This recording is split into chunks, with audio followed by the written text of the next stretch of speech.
infinite, random fucking universe in all of its mystery, mayhem, and majesty.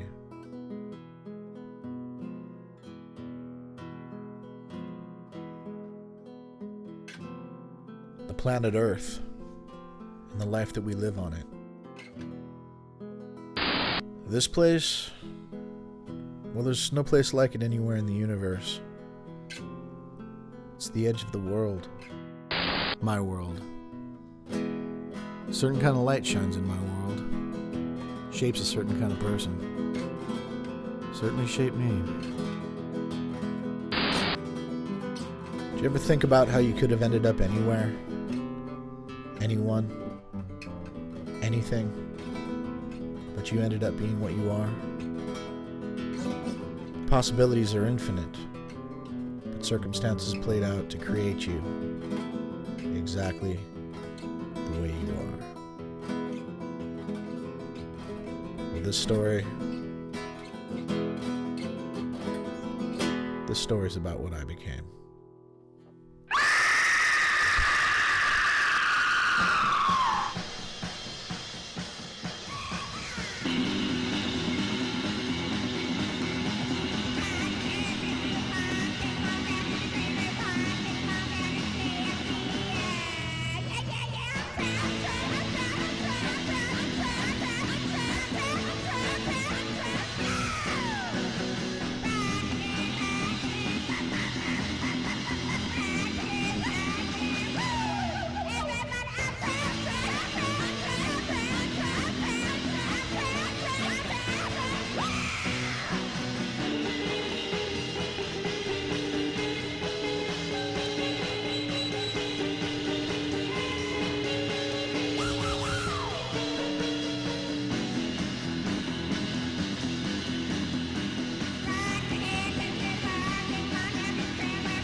So I was living in Long Beach after spending 4 years driving a big rig. I was on disability from working myself half to death, literally. I was very sick, physically and mentally. And I inherited these photos after having reunited with my father's side of the family, who I hadn't seen since he died back in 1995. I took them from my aunt so I could archive them into digital formats for posterity, as most of them are really old, some dating back to 1920. So I spent about a year scanning and cropping these pictures and putting them on hard drives and discs and whatnot. As I did, I saw all these lives of people who had lived in these different times. I saw pictures of my dad and his time, and of his demise. And I couldn't help to think about mortality. That's around the time that I ran into my Uncle Robert down in Long Beach. I hadn't seen him in 15 years. He'd been strung out on heroin and in and out of prison most of his life. He was living in a rundown place just around the corner from me. I see this old guy walking down the street one day, and out of pure chance, it was my Uncle Robert. This is what the adventures of sex, drugs, and rock and roll get you. I wouldn't trade a minute of it.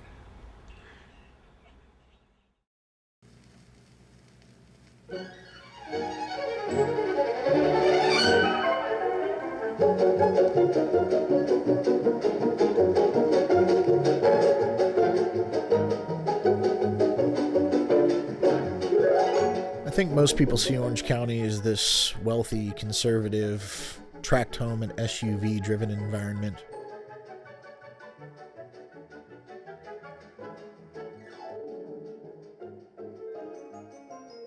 And the perception of the people is based on what one sees on TV. Anything you rap is different than calling somebody a deadbeat dad. Are you kidding me? You betcha. You are smoking crack, Vicky. Now, I'm not saying that doesn't exist. In South Orange County, that'd be a more or less completely accurate description of the truth, and overall it is known for such things. But I'm from North Orange County. Fullerton, to be exact. You don't much hear about that Orange County. My experience was quite a bit different. Fullerton is one of the last cities in Orange County you would drive through before crossing over the LA County line. It's an old city, for Orange County that is.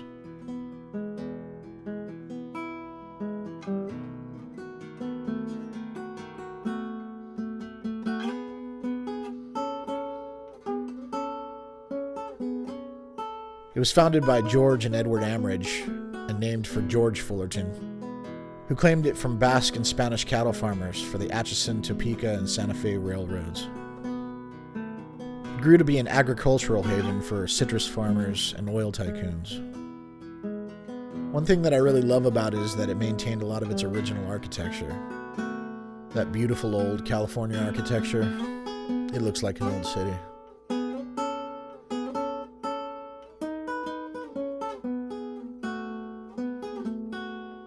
And my mother and my grandmother and the family that raised me were way more real and much bigger and better people than these cunts you see on TV who are supposed to represent where we're from. Why are you dating Brock? I'm not kidding. Why are you dating Brock? Cut out! Really? Do you know he went to jail for it, Vicky? You couldn't help but just burst out laughing.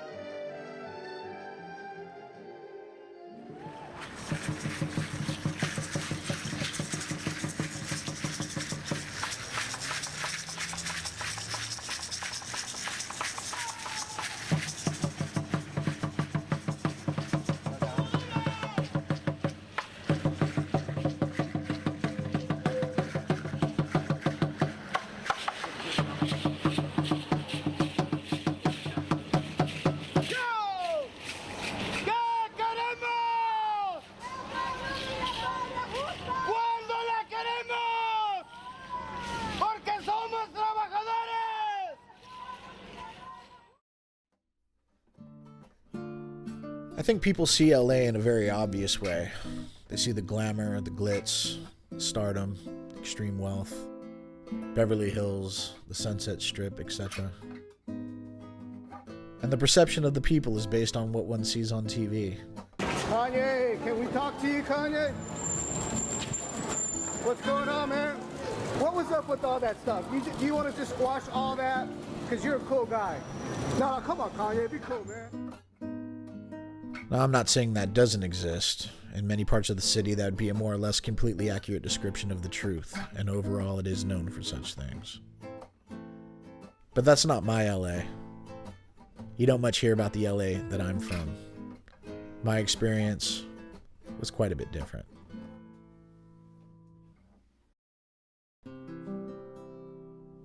Norwalk is one of the last cities you would drive through before crossing over the Orange County line.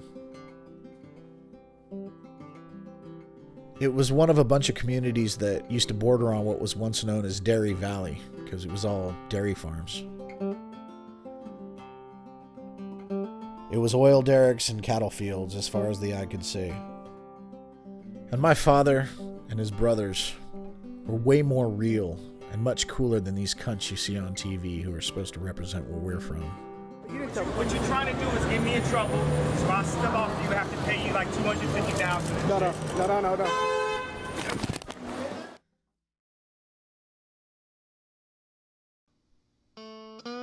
None of it's supposed to be here, though. It's a stolen city in a stolen country, sprouted from stolen water, fueled by stolen oil. It's all make-believe. But that's what makes things real in the end, isn't it? You make yourself believe something, and it becomes real. The only thing that makes things true is our belief in it. Otherwise, it's nothing. Still might be true, but who cares if we aren't here to believe in it? White people that came over to this country believed that they were entitled to this place and everything in it. Manifest destiny. And that's what became real. My family didn't have anything to do with that time in history, though. My family has a very brief American lineage thus far. No one from my family at Plymouth Rock.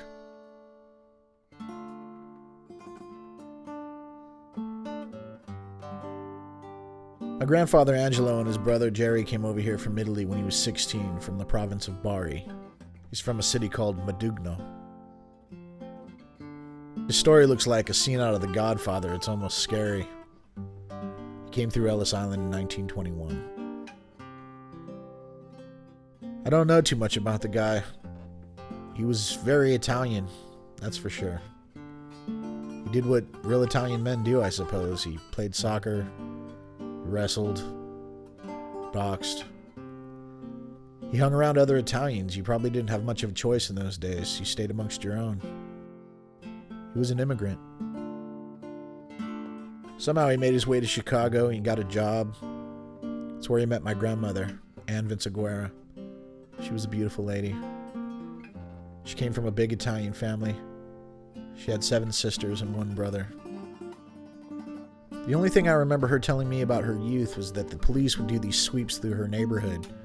They would just come right in your house to see if you were up to something. They didn't have warrants or anything, but you didn't dare object or they'd likely haul you off or deport you or something.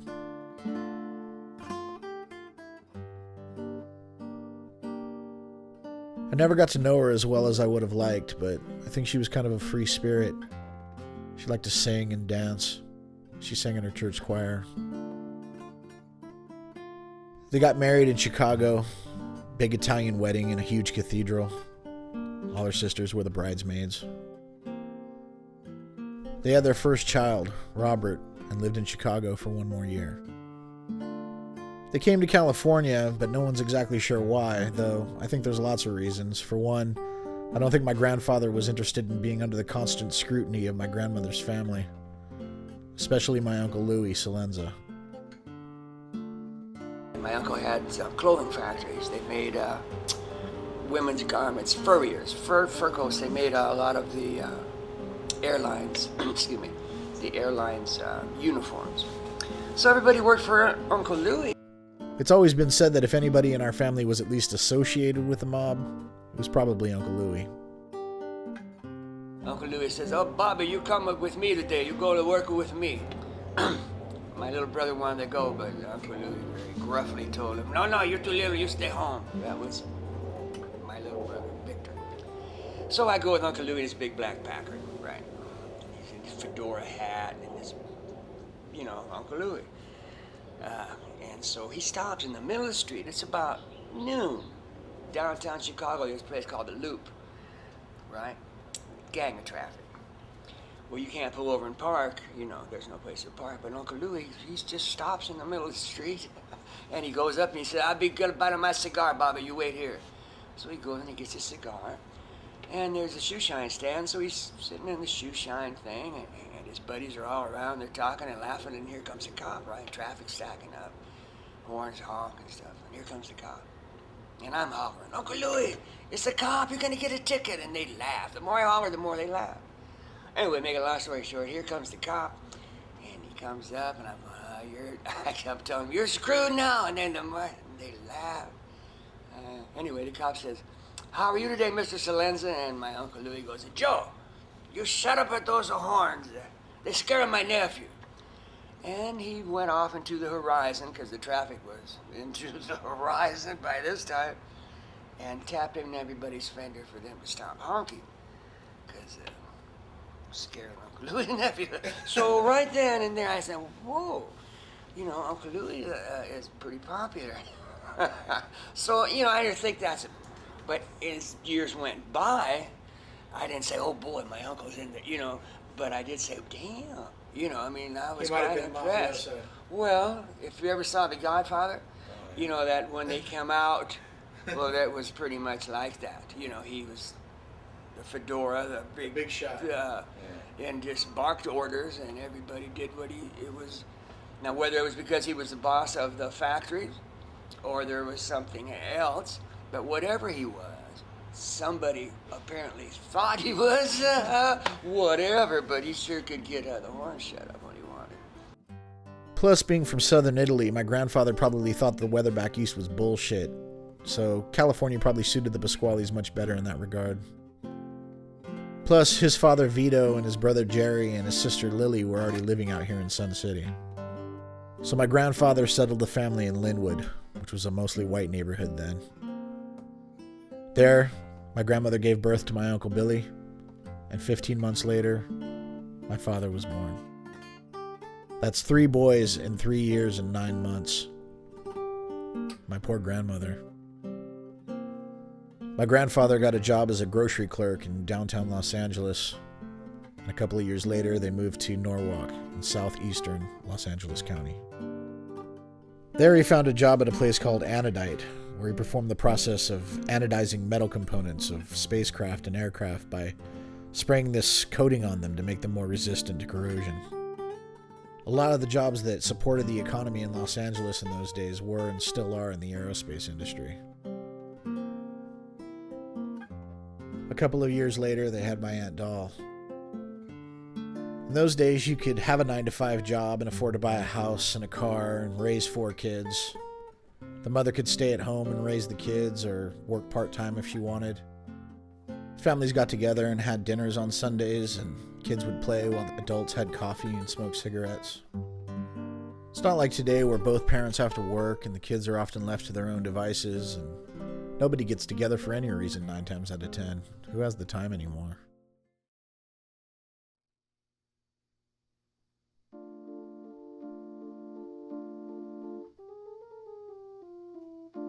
My German grandfather was named John Kaiser. He was born in Aberdeen, South Dakota in 1919, the son of very poor German immigrants, Ambrose and Catherine Kaiser. He had 5 sisters and 1 brother. His oldest sister, Connie, was born in the middle of the Atlantic Ocean on the ship that brought them over here from Germany. They were very poor, and all 7 children slept in one bed.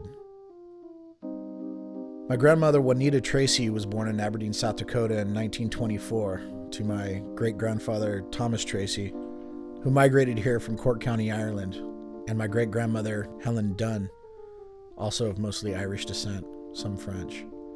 She was a Protestant, and my great-grandfather was a Catholic. My grandmother Juanita was a fireball. She was very independent and strong. She had 2 sisters and 2 brothers that were from 3 different fathers.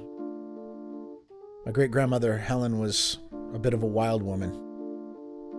She wore pants and had divorces and things like that, which in those days was really scorned by others.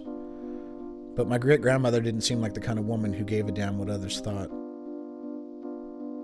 My great-great-grandparents owned a boarding house that they all lived in. They rented out rooms to make a living. The weather in that part of the country is absolutely wretched. Freezing cold in the winter, hot and muggy in the summer. Vast, empty badlands. Not pretty if you ask me. Mind you, this is all during the Dust Bowl Depression years where huge dust storms would roll in and ruin whole communities and vast acres of farmland. My grandmother grew up loving to dance. When she got old enough, she left Aberdeen, South Dakota and moved to Seattle, Washington, where she found work as a dance instructor at Arthur Murray School of Dance. She taught swing dancing and Lindy Hop and all the latest dance steps at the time.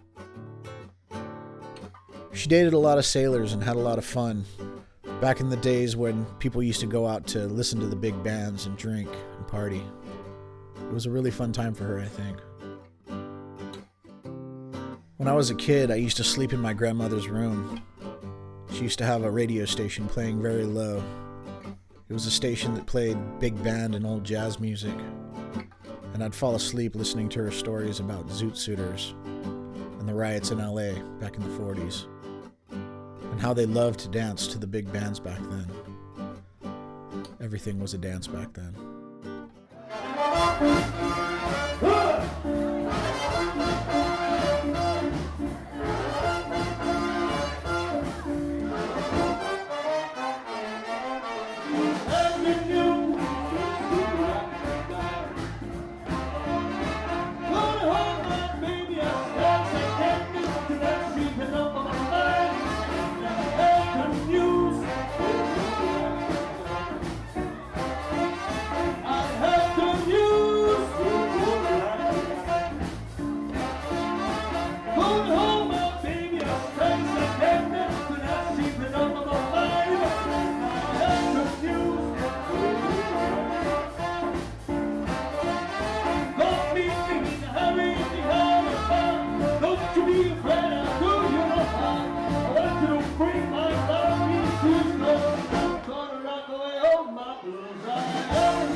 sister, ain't you glad we have the news?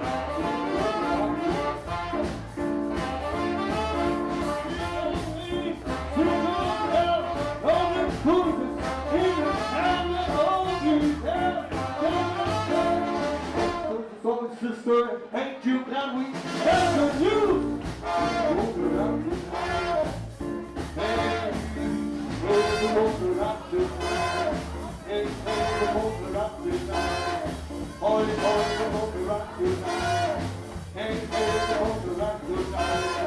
I heard the news and something rocking tonight.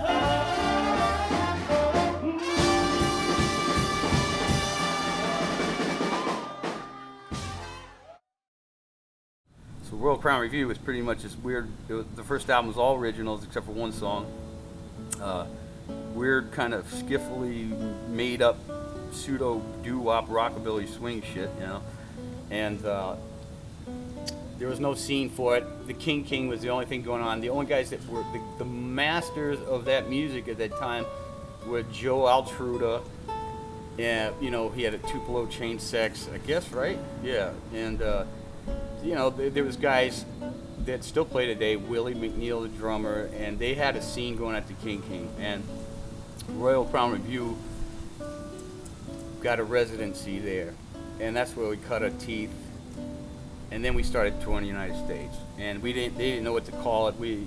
People, you know, I don't know how Mark did it on the phone, but Mark Stern, but, you know, our flyers said flip, jump, bop, rip, roll, you know, jive, no swing. Then so we're going back and forth the United States.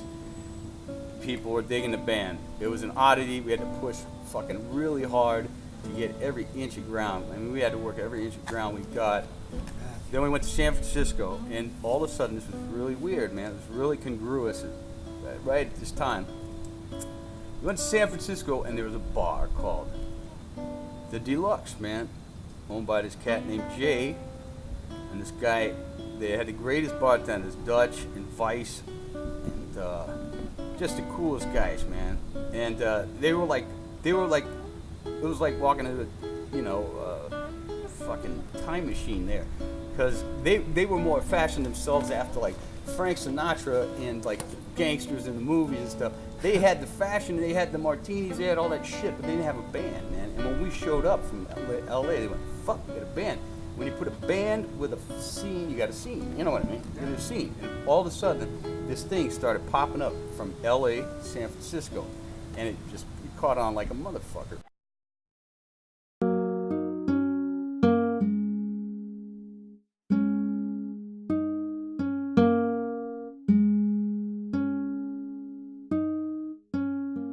My great-grandmother didn't like that my grandmother had left.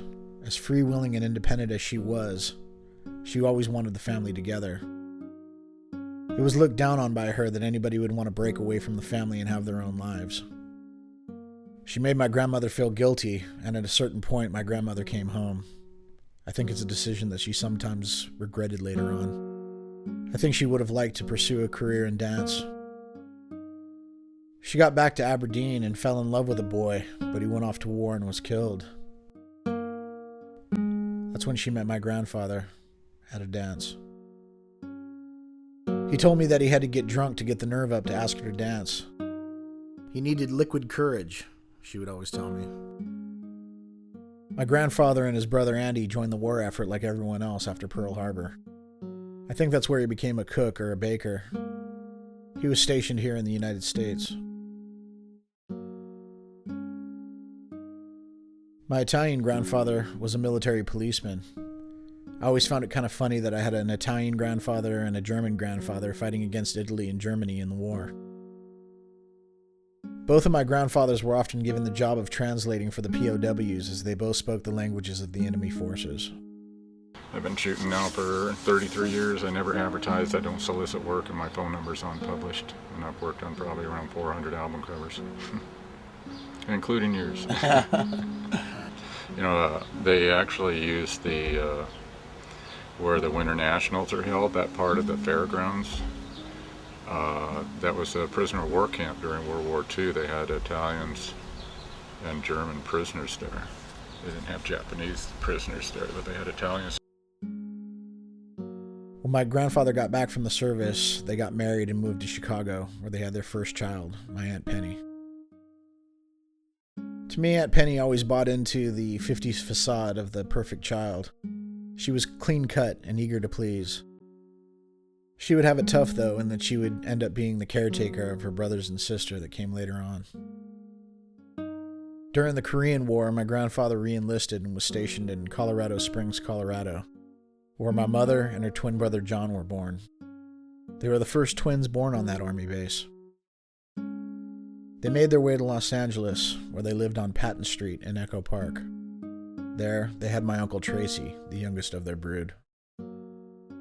They lived just down the street from my grandmother's sister Jerry. She was married to a Mexican man named Larry. My mother and her siblings had both good and bad memories of living in Echo Park. Well, Echo Park to me was you had to cross the freeway, so you had to go underneath in a tunnel. And the tunnel was always scary. You know, who was going to be down there going through it. That was not a fun experience. Why? What was down there? Drunks, and it smelled horrible, and pee. Like what? And, Like pee? yeah, oh yeah. My mom almost drowned in Echo Park Lake, so she learned to swim at the public pool right across the street that's still there today. No one ever swims in it anymore. It's empty and covered in graffiti. There was also facilities where kids could go swimming, where I learned to swim. Right across the street. Right across the street. There was a gym, a basketball. It's all court. still there. Yeah, and one afternoon saw somebody get shot there. Did you guys go to Dodger games in those days? With my dad, yes. Yeah. My dad would be able to take us, because from Echo Park, it was just over the hill of the stadium. We'd go, you'd be able to go in the afternoon of the game. We'd sit in the second level, first base line, all the time. You know, I think it was probably $2.50 a seat or something like that. And sit and watch Sandy Koufax and Don Drysdale and Maury Wills and just the greats from the Dodger team at that time. It was still a predominantly Mexican neighborhood then. Lots of Filipinos too. Very few whites. My grandmother would stay home and raise the kids. The in-laws would come and lend a hand, as my grandmother had her hands full with a 4-year-old, twin toddlers, and a brand new baby. Los Angeles in those days, especially in downtown, was bustling. There were shops and restaurants all along Broadway. It must have been quite a sight for my German and Irish great-grandparents who would come to visit. They were from a completely different part of the world, and even being from South Dakota, it must have been quite a sight for them. LA was very beautiful in those days. I can remember when there was my grandfather's orange groves with no curbs, no sidewalks, you know, and coyotes and jackrabbits running around through them. So my grandmother had a friend who lived in Fullerton. They went out to visit them, and my grandmother really fell in love with it. Fullerton was mostly orange groves then, avocado and walnut groves as well. My grandfather found a job at Knott's Berry Farm baking pies. So they found a house on 2417 East Clark Avenue, and in 1959 moved out of Echo Park to the home that they would own for the next 40 years in Fullerton. My grandparents really couldn't be more different. Like I said before, my grandmother was a pistol. She liked to dance and socialized and worked very hard at everything she did. Around the house, in the kitchen, in the yard. She was all energy all the time. My grandfather was just the opposite. He was antisocial until he had a few drinks in him. And I think he preferred to drink alone. He hated the sun, probably hated working on the house, in the yard.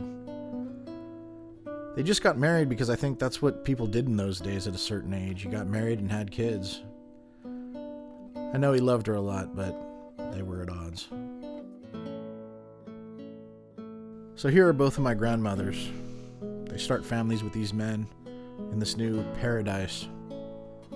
The war ended and opportunities to have the American dream abounded. And then suddenly, the men and the support that they and their new families depended on for them to provide fell apart.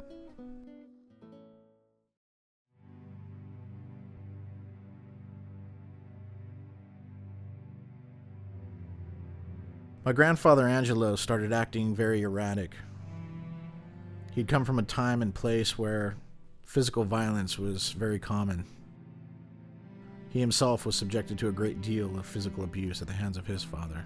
I also remember a story that Daddy told about your father, about Uncle Angelo, and that Grandpa Vito, I forgot what it was that Uncle Angelo did, but he was beat in the head with a brick.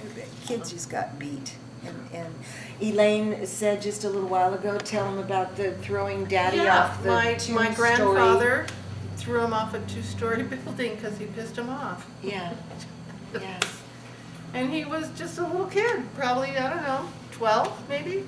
Oh, there was another time when a hammer or something was thrown off of a 2-story No, building. that story, Do you remember that? I remember my dad telling us about It throwing a missed hammer him. at him. It off- missed him. Yeah. Thank well, it God. missed him, but he was aiming for him. He was aiming for he him. He was a cruel son of a bitch. I didn't like him. It probably was one of those things that was passed on from generation to generation. Yeah. You know, and obviously he was abused, but back then, and especially in Italy, in Europe, that's what they did with kids. They had kids. Kids were property. They went to work. They were working in the fields. They did chores. They did whatever they were told to do. It wasn't really about, oh, I love you so much. Let me hug you. Let me tell you how much you mean. Are you kidding me? I didn't get that at all. Are you kidding? No, no. That just didn't. That didn't happen. So there was that physical abuse that went on. But even still, he became prone to outlandish fits of rage and would lash out at his sons. Memories I have of conversations from my dad were usually like, no, I didn't do it, he did, you know what I mean? I remember my dad telling me stories that he would get the buckle of the belt, as if the belt itself wasn't bad enough. My uncles also told of a time where, late one night, my grandfather went into the kitchen and smashed all the dishes and glasses in the cupboard, and then went into the bedroom and woke the boys out of bed with a belt, screaming at them to clean it up. Then afterward, he would hold them and cry and kiss them and tell them that he loved them. It was, of course, traumatic and confusing to the brothers. While my grandfather was a strict disciplinarian, he was also a very attentive and loving father who loved taking his boys out on excursions all over California. Camping and fishing was a regular occurrence all through their growing up. But often, with people who are themselves abused, they themselves become abusive. In his day, the rule was spare the rod and spoil the child, but this had grown into something much more excessive and frightening and confounding. Eventually, the reasons became clear as to why my grandfather was acting so strangely. He became very sick and weak with what they thought might be a flu or something. They took him to a doctor, and after a battery of tests, found out that he had a brain tumor. And at a time when his children needed him most of all, around the early teens or on the verge of, my dad and his brothers and sister had to witness their father become frail and helpless and in insufferable misery. They finally had to hospitalize him full-time at the Veterans Hospital in Long Beach, and in a very short time thereafter, he died at the age of 48.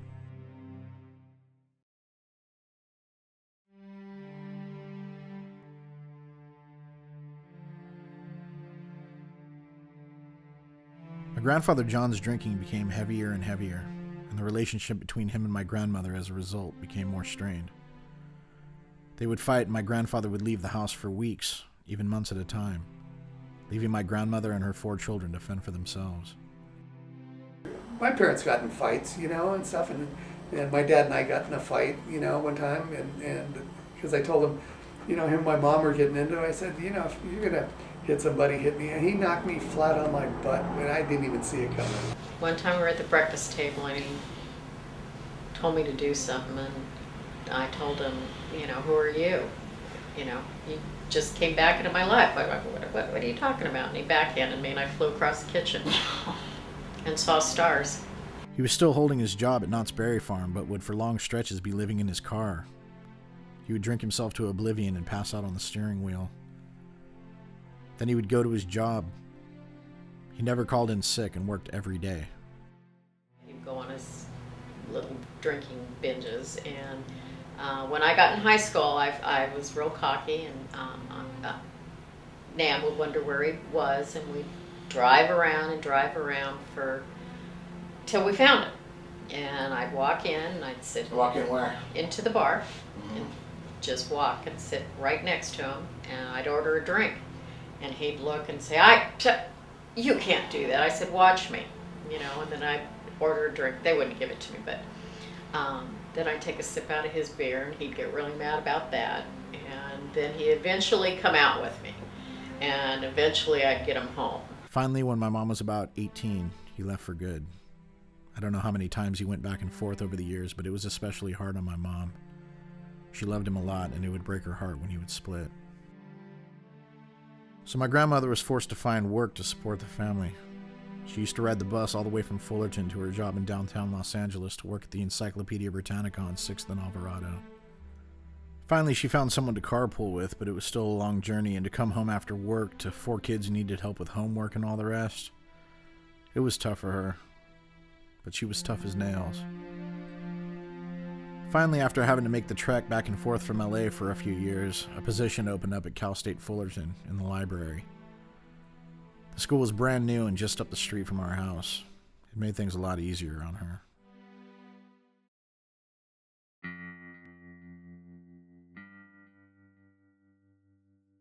So after my grandfather's death, my father and his brothers, while being very sad, having watched their father get very sick and die, were also, and this is sad but true, a bit relieved.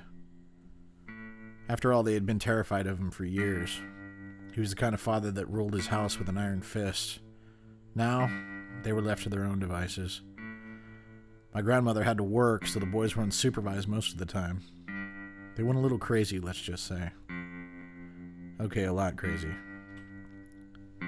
This was the time of the first rock and roll as well, and they had a new music to match their newfound freedom. Back in the 50s, when I was a little tiny child, a lot of good stuff still got played on the radio. At least as good as anything was at the time. You know, if there was cool music, chances were you'd hear it on the radio. The only guy who got laid in the 50s was Elvis Presley. Everybody else jacked off. The girls had ponytails and flannel skirts. The guys had pimples, and they put Brill cream on their hair and it made the pimples glow and have white heads. And the music for white kids was jazz, R&B, and rockabilly. In our high school, we thought Elvis was like a teenage television guy. We didn't take him seriously. Rock and roll, 8th grade. The dance was called the Bop, B-O-P. See, it's not just words picked out of the sky. That was the name of the dance. Bebop. What could we do the new dance to? Very little music. Bill Haley came out with that Rock Around the Clock, great dance song. Little Richard hit with a song called Tutti Frutti. We could dance to that. And then along comes Chuck Berry. We could dance to that. So it was a wonderful time musically to grow up because a new dance every month. The twist, the jerk, the pony. Come on, the swim, the chicken. I mean, please, there were so many dances I could sit here and I can't even remember. And we could do every one. There was that show out here called Al Jarvis Dance Show, right?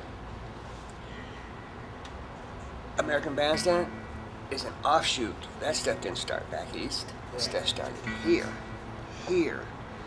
And somebody got the idea and went back, and American Bandstand was born. I think Al Jarvis died, but it was that's an offshoot of the Al Jarvis Dance Hour. I was on it, Billy was on it, my brother came in second. I didn't come in anywhere. I blamed it on the girl. She can't dance. This one's called The First Cabin.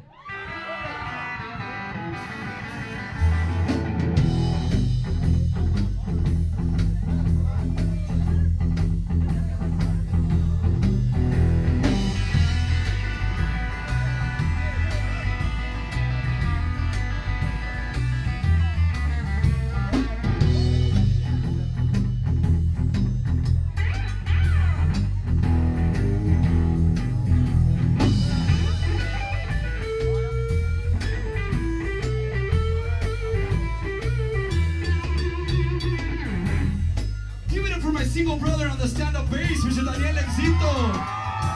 Cabrón.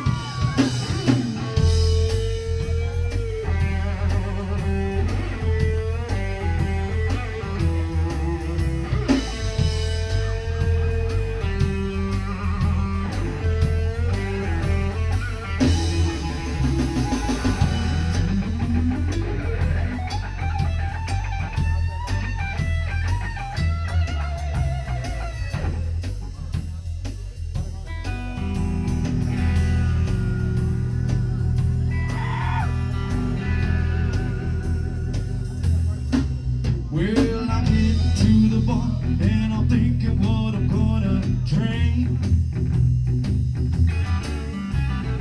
Rush to the phone so I could get a seat. As I wait for the piece of love.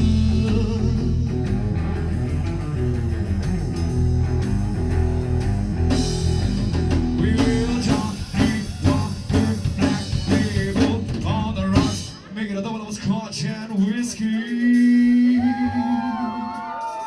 Help me out, guys. Ready? Show.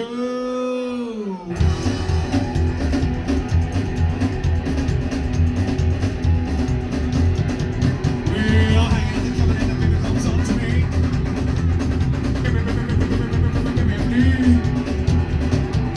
Just what you got there, Johnny? What you got to drink?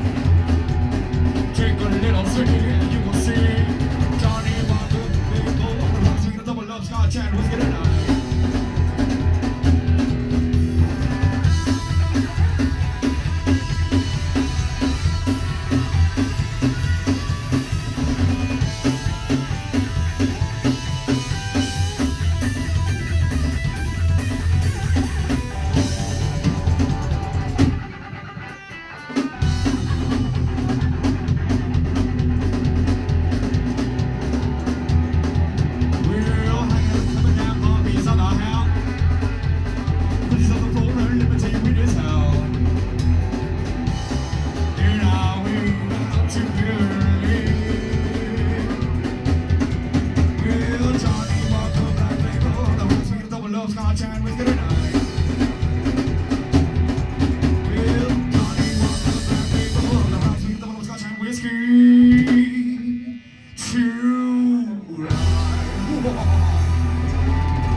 They also had another close connection to music through my second cousin, Geraldine Pasquale, also known as Dodie Stevens.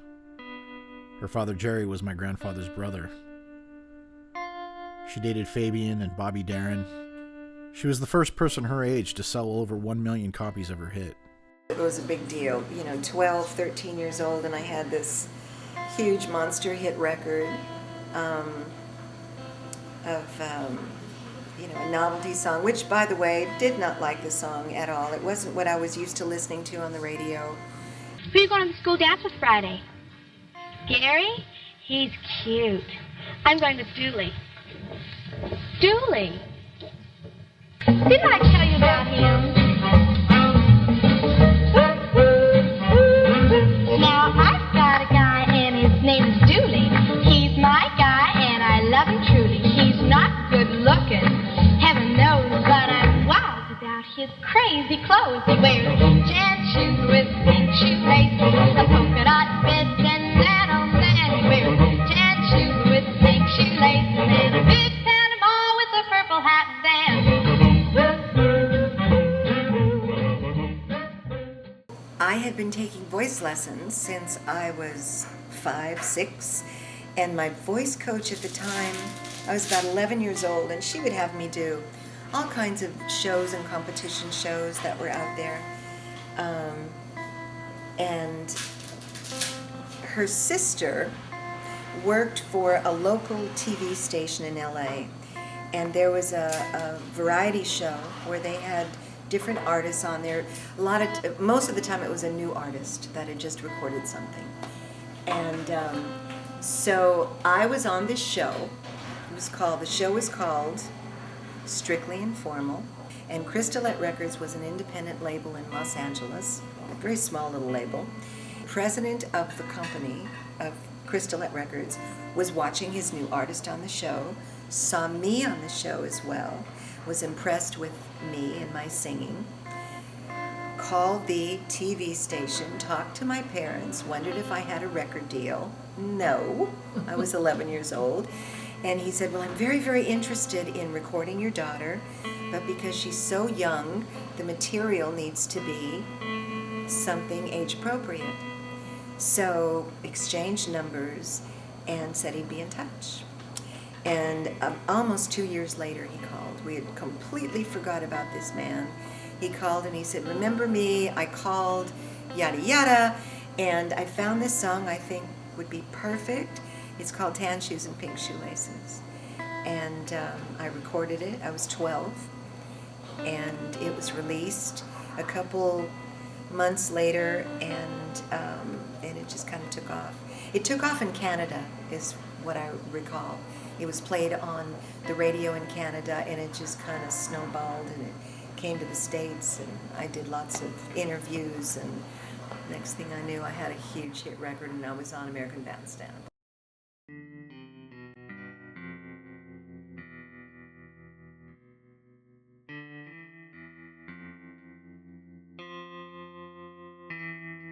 There's a double-edged sword when it comes to being cool and good-looking. See, the boys were really good-looking kids, and all three of them grew into very good-looking young men, especially my dad. What'd you guys think of Victor? Victor! Well, Victor, well, I'm not I mean, gonna your get brother? I mean, your brother. Your dad? brother. My dad, yeah. My brother? Your brother, his dad. I'm asking the girls specifically. You're asking, oh, you're asking us? Yeah. Victor was always a ladies' man. Absolutely. Always. And As little as he was, as young as he was. As short as he was. He was a midget. He grew, but he grew later. Yeah, he loved the ladies. Yeah. He loved it. And the ladies loved him. Loved Yeah, him. he's Oh, pretty. absolutely. Oh, Lord. Absolutely. They were Italian, dark and handsome, and a little dangerous. They were not the Dutch, Portuguese, rich farmer boys. They were on the other side of the tracks. And my father was the most sought after of them all, by far. All the rich farmers' daughters would chase him all over Norwalk, which I'm sure drove their fathers crazy. This Dago Wop greaseball putting his dirty hands all over their pretty blonde daughters. I'm sure that didn't go over well. But that was exactly what was going on, make no mistake. All three of the brothers were stone-cold lover boys to the max. It wasn't that he was a bad kid or anything. Even as a young kid, my father was a super athlete. He was an amazing baseball and football player, really coordinated and fast. When he got into high school, he became a gymnast. But to be fair, the old man's real sport of choice was women. And from the time he was a young kid on, he had a black belt in it. His brothers too. Hell, Billy was married and out of the house when he was 15. Robert was only 17 when he got hitched and had a kid, though his marriage and his relationship with his first child was very short-lived. Even my Aunt Doll got married to my Uncle Larry when she was just 16. And, following suit, my dad had his first daughter, my half-sister Michelle, when he was just 17. I'm not sure that being a dad did anything from stopping my father from being a teenager, though. He was still out living it up and chasing women. Him and his friends were the elite group. They were a wild bunch of fun people. They had the coolest cars and the coolest clothes. Not to mention all the prettiest girls, of course. They went to the beach, and to the river, and to TJ, or to Vegas, and to all the big dances and shows. He loved telling me of the days when they would all go to the Olympic Auditorium to see James Brown or Ray Charles, or maybe to go see the fights. You can go to the Olympic in those days to see these Mexican fighters, epic battles. They dressed in their continental suits, cruising in their lowered Buicks and Cadillacs. The Beach Boys played at his high school before they were even discovered. It was a beautiful time and place.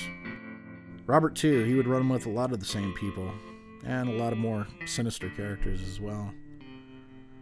Even before his stint with heroin, he was heavily addicted to pills and smoking weed and drinking, things that my dad never got into. Robert had been going to jail from a very early age and was already caught up in that system. The 50s had the juvenile delinquent hot rod culture where people, alienation and rebellion was encouraged. They called me in from class, and the probation officer and the dean of boys and the principal, they jumped me. And I had my license, my driver's license. I didn't want to relinquish it. Man, I'm 16 years old, man. I'm not giving my driver's license, you know. Are you crazy? Anyway, so I went back to court, and the judge said, we're going to have to detain. I drove to court with my mom. Who else drove? Nobody else drove. I didn't need a license out. In my mind, you know, I didn't cut off my hands and feet, and I'm going to drive with my stubs, you know. But anyway, so they kept me there at juvenile hall for, he said, we have to detain you today, sir. And I said, you already done that. You know, I'm already detained, Your Honor. You know, and I'm like looking at my watch, you know, because I had a date that night. So, and he tells my mom, he says, Mrs. Pasquale, you come back in about 30 days and we'll see how Robert's doing. I'm standing there, because I had been to like 20 courts and they never do anything. And they never did. And so then my mom's going, you mean he's going to have to stay here all night? That's when it really got my attention. You know, I don't, what? Wait a minute, I got to go to school tomorrow. And he said, we have a school here, you know. And, oh, Mama. She said, but he doesn't have his jacket. We have jackets here. Anyway, so they take me. This big black nigger sergeant comes out and he goes, gonna do time. I said, okay. So I did. So they bring me in. I'll never forget this. It was this little kid, like maybe 9 or 10 years old. A little bitty baby gangster. I mean, a real little slick back hair, little pleated shirt, little camp belt with a shiny buckle, little pleated little khakis, shiny little state shoes. The kid was a GQ of the little underworld army of. I looked at this little guy and said, whoa, and he was strutting around talking big time shit, right? Well, there was a couple of comic books I had picked up. Maybe they're in the elevator, I'm not sure. I probably were, or the cop gave them to me. But I had these 2 comic books, and this kid comes in all, and he goes, give me those comic books, punk, and he snatched them out of my hand. I said, what the, give me those books, I'd have slapped you. Who the hell are you? You'll find out. And he started, this is a child, this is a kid, you know? And I'm 16 at the time, so he's like, I don't know, 8, 9, but he already gangsterized in the hubs. And I said, wow, what was that? And the black sergeant goes, there's a whole gang of them in here, you'll see. He said, we have them all sizes. So I did, and it was really a trip. Billy was the only one in the bunch, I think, who stayed at home and did the family thing full time. He had a job working for his in-laws and managed an apartment building that they owned. I was already into the adult, even though I was a kid. Yeah. He was. I was already into the matured a little adult. I was already faster. married. Yes. I was already working. I was in a union. Yeah. I was And the boys managing were an still apartment partying. house. I was, you know what I'm saying? I Sure. didn't have any kid. I didn't have any childhood. Right. I just went right from a little kid into a grown person. Though every now and again he would sneak off to party with his brothers. Uncle I used Robert's to sneak outfits. off and go over to my mom's house, Yeah. and Robert and I were about the same size, so I'd dress in his clothes, Yeah. and we'd go out and party. I mean, what can I say? You know Yeah. what I mean, I Yeah. had to, make up something somewhere. Yeah. You know what I mean? I couldn't just give up my Youth. my youth. Yeah, my father was cool. He even had cool jobs. When he was 16, he was working at Paramount as a stagehand. He would drive to work in his Cadillac and was making more money than his father ever had. He worked on all the different shows that they did at the time. The one that he liked to talk about the most was Bonanza. He was even asked to be a stand-in for Michael Landon because he was about the same size and even looked a lot like him. They asked him to be an extra in one of those Beach Blanket, Annette Funicello, and Frankie Avalon movies. Another story that I loved was that my father would work out with Steve McQueen at the studio. He said they would be lifting weights and smoking at the same time, which he found to be so stupid when he looked back on it. My dad smoked incessantly, and the sad thing was that he actually hated it. He would say that if he ever caught me smoking, he would break my finger, so I'd have to smoke with my pinky and my ring finger. He would look at me with a smoke in his hands and he would say, "This is the stupidest thing that I've ever done." He tried everything he could to quit, but he just couldn't. I wasn't sure if the Steve McQueen story was true, but then by pure coincidence, I found this picture of Steve McQueen on Tumblr, and the caption read, "Steve McQueen believed in staying in shape and worked out regularly at the studio gym. When on location, he had it in his contract for a production company to provide him with a movable gym, Paramount Studios, Hollywood, 1963. Which would place my dad right there in that time and place. So of all the things to claim about something or someone, it seems like it was probably true. When he was 18, he got drafted to go fight in Vietnam. Robert got drafted at the same time.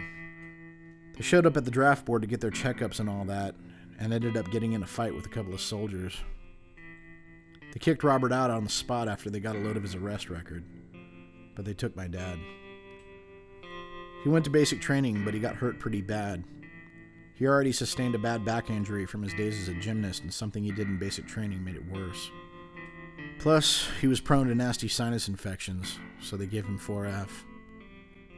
He said he was grateful because he felt that if he did end up going, he wouldn't have made it back. When he was 19 or 20, he got a job working at Delta Airlines as a ticket agent. He said a helicopter would pick him up at the field across the street from the house and would fly him to his job at LAX. One day, he looks up from his ticket counter and standing right there before him was Malcolm X. After he checked him through, the FBI took my dad into a private conference room and questioned him about what Malcolm X had said and done. My dad said he didn't do anything out of the ordinary and that he was real polite. Delta gave my dad some kind of deal on flights where he would have to pay next to nothing for flights just about anywhere in the world.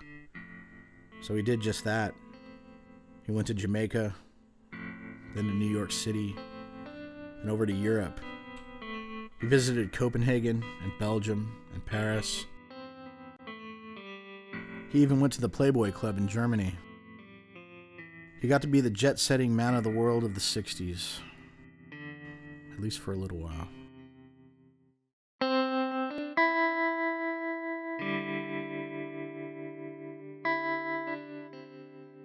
The Kaiser kids grew into very good-looking young people as well.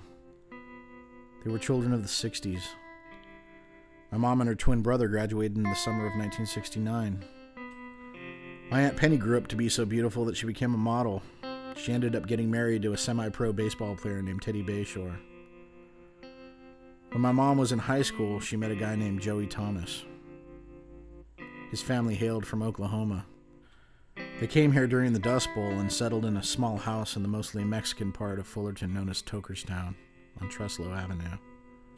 Theirs was one of maybe 2 or 3 white families that lived in that neighborhood. They were Irish and tough as hell. His older brother was called Crazy Red because he was fearless and never backed down from any of the gangsters from the clique. He even became one of them eventually. Everyone was afraid of Phil Thomas and Joey. They were the badasses of Truslow. Tokerstown is Fullerton's gang. They are an old set and as mean and dangerous as any other set in California. Fullerton, Tokertown. Yeah, that was real, man. I mean, it wasn't like today where you have people bringing automatic guns to school. But, you know, I had knives held to my throat in the bathroom by the, you know, Fullerton Toker dudes. There were, you know, a couple of times where, you know, I got jumped by several of them, and they would just beat us up and try to take our money and that kind of thing.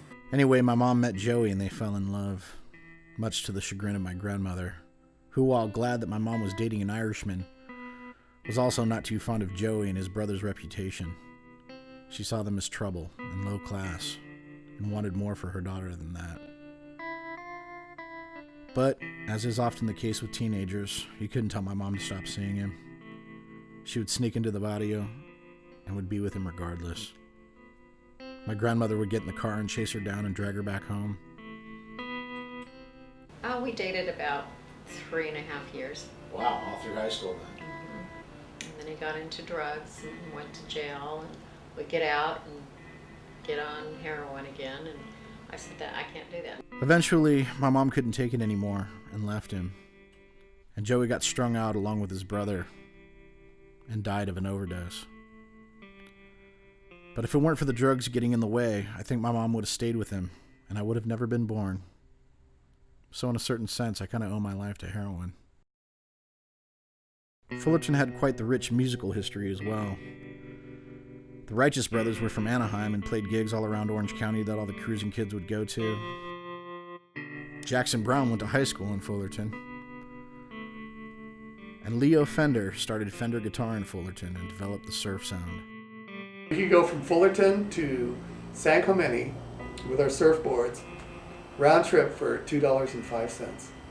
And you'd be down there all day surfing at the pier, and you know, and sometimes you'd be in the water when the train came back, and you'd have to just grab it and you know, run barefoot over the rocks and stuff to get there and throw your boards on as it's starting to go. And, There were a lot of surf bands forming in Orange County in the early 60s. I always loved surf guitar.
So after jet setting around the world, my father settled down a bit and gets a job selling cars.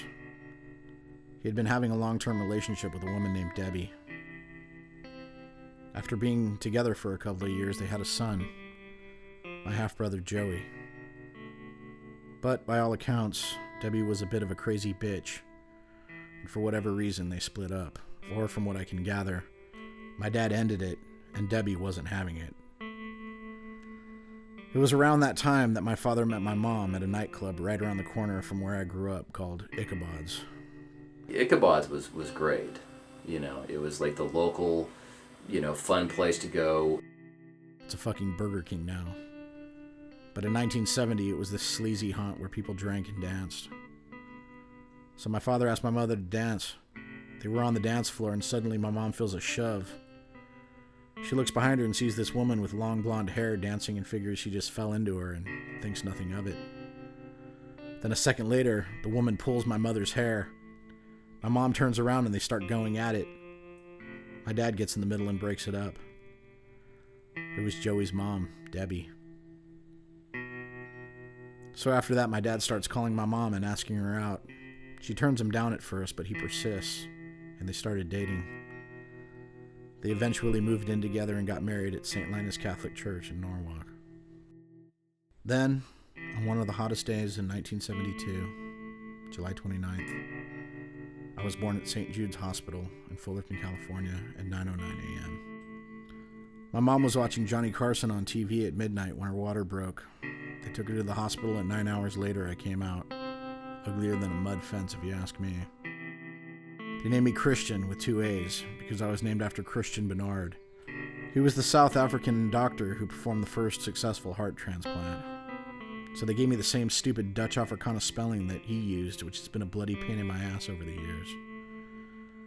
They gave me my grandfather's first name as my middle name, Christiaan Angelo Pasquale. Not a bad moniker, all things considered. My parents moved us into an apartment building in Cyprus. There they had my little sister Nicole. What do I remember next?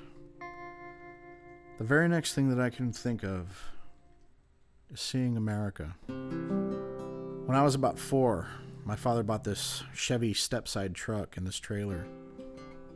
We had moved into my grandmother's house, but then all at once he decided to take us on this 2-month road trip across the country. So I remember these long, rambling roads, this bright sun pouring in our windows as we rolled along, and mountains, and buffalo, and forests, and rivers. That is some of the first things that I can remember. Living in the trailer and traveling from campsite to campsite. I remember I slept in a drawer. We even went to see my grandfather up in Paradise, California. He had moved up there several years earlier and gotten a job baking cakes in some grocery store. He fished and drank beer and baked all night, slept most of the day. Then we went all the way to Chicago to visit my father's relatives. My mom didn't like them. They told her she was crazy because she wouldn't leave me in a playpen. Around that same time, my half-brother Joey got very sick. I don't remember him all that well.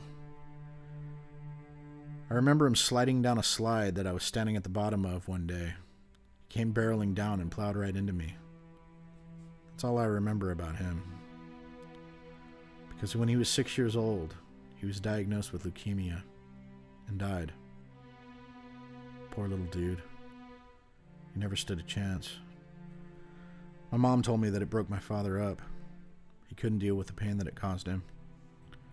When we got back to California, my father got a job managing an apartment building in Cerritos. It was around this time that I remember things getting weird between my parents.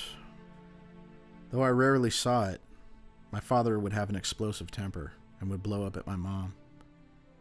He would never put his hands on my sister or me, but he would scream and it would terrify me. I'd literally piss myself when he would yell at me. But mostly he would take out his anger and frustration on my mom. After you were born, he got to be a very jealous man, and he would come home and think that I was up to things, which I wasn't. Or he would get mad and hit me, and I wasn't going to let you kids see that. So you split. Mm-hmm.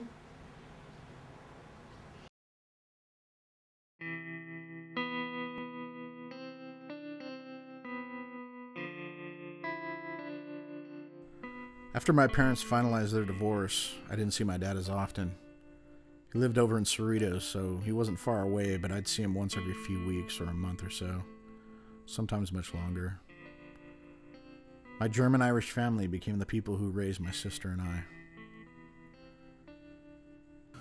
That would happen a lot, actually. It would be a young girl, she'd get married too young.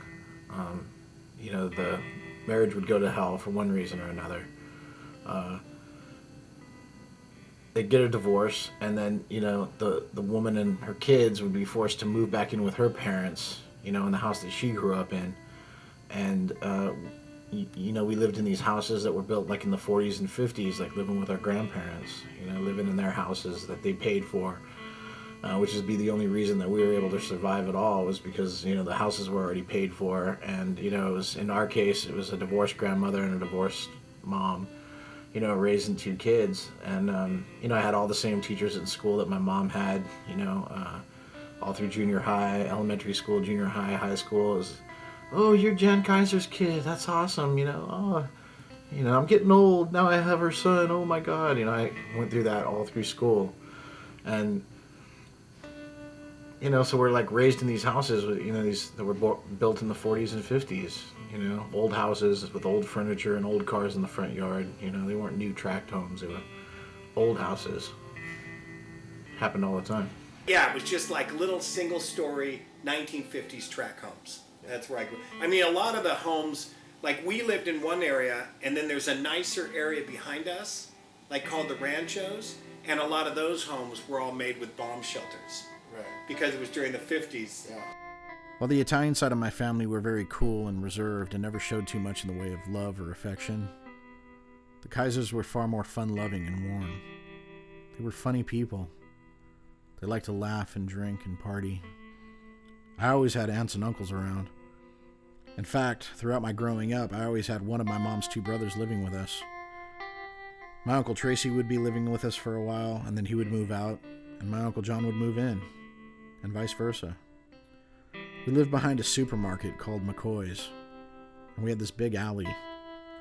We used to play ball back there and have our 4th of July fireworks back there. There were always backyard parties and barbecues and things like that. It was a fun-loving environment. The Italian side of my family were very typically Italian, and the German-Irish side were very typical German-Irish. My Uncle Tracy was a real cool guy. He was an all-star pitcher in high school, and when I was a little kid, he would always take time to take me into the alley and play catch with me or pitch balls for me to hit. Then there was my Uncle John, my mom's twin. My Uncle John was the wild child of their brood. He left home at a young age and played music and hitchhiked all over the country. When I got to 18, I got a dog to travel with me. I got Kilo. And I wanted to be a mountain man, so I moved to, I went to Colorado with $65. And I got there and I found a job and a house and then stayed there. And then from there I ended up in San Jose, and from San Jose to Yosemite, and Yosemite to Oregon, and and all along the way, I hitchhiked all the way from Colorado, with my dog, my guitar, my backpack, just to travel and see it. And Mom and Dad, I still have the receipt from buying my first Fender Mustang they bought, and they had to pay it in installments, to get it for me, and I think it was, $100 or something like that. What'd you plug it into? Well, they got me the little Princeton amp that went with it, When I was a little kid, he liked to play guitar for me, and I would rock back and forth on this rocking horse. I'd rock so hard, my mom and grandmother would think that I would go flying out of the damn thing and bust my ass.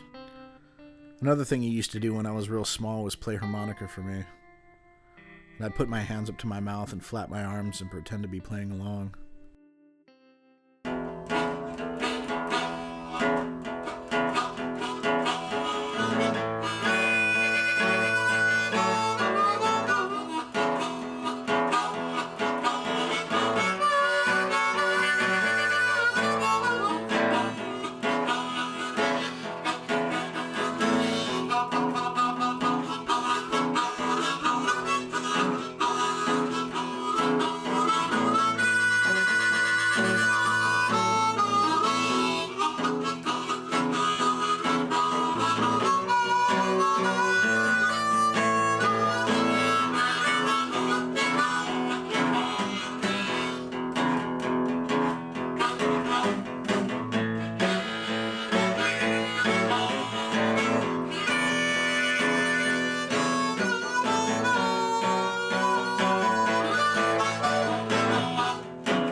When I got older and was out on my own, he was the one person out of all my aunts and uncles who strongly encouraged me to pursue my music and writing, when the rest of them thought I was out of my mind for doing so.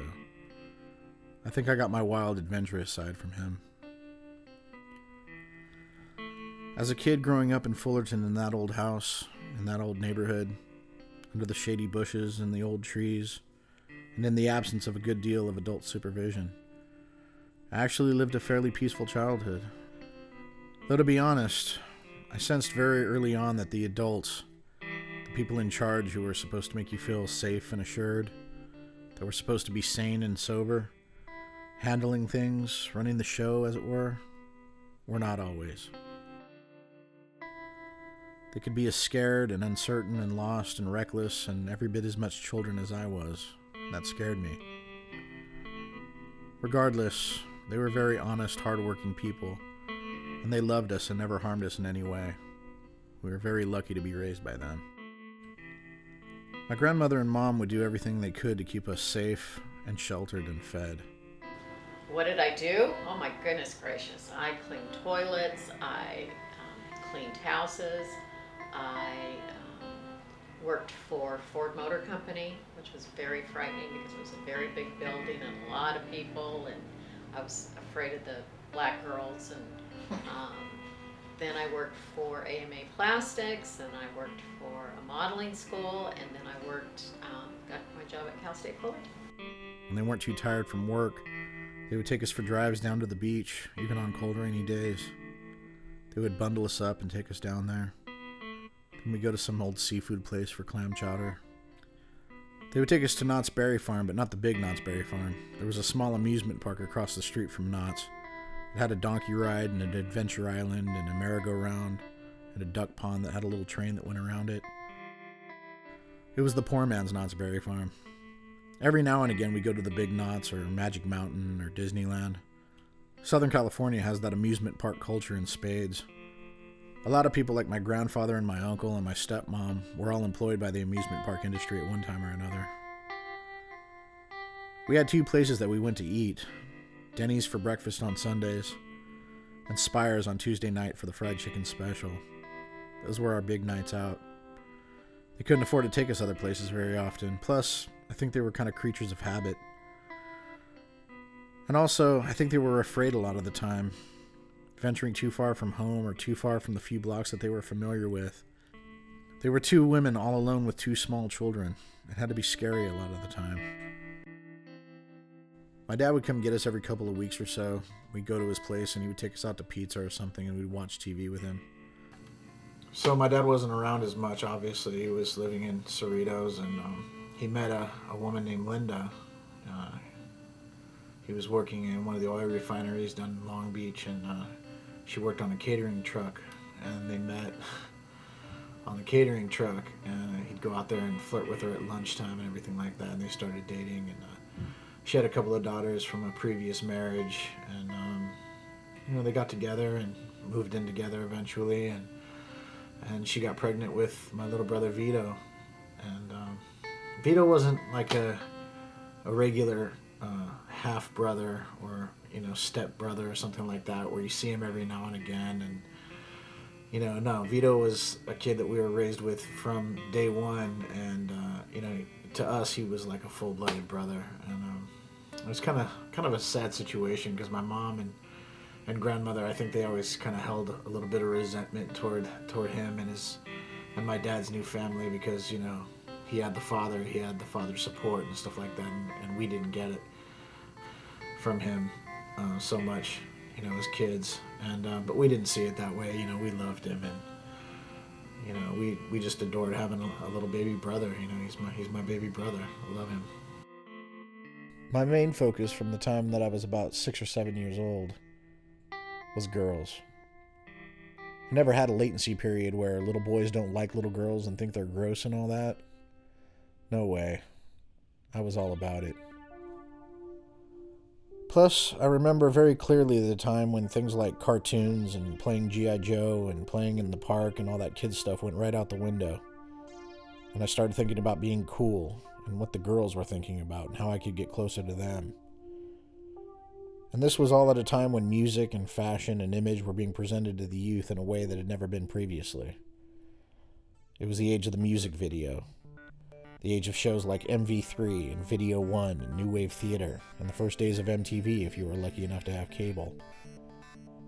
It was an age of a new kind of energy in music and the way that the youth was relating to the rest of the world. A lot of the punk scene, the early punk scene, was made up of weird, smart people that didn't know what to do and liked rock and roll and hated what rock and roll had become.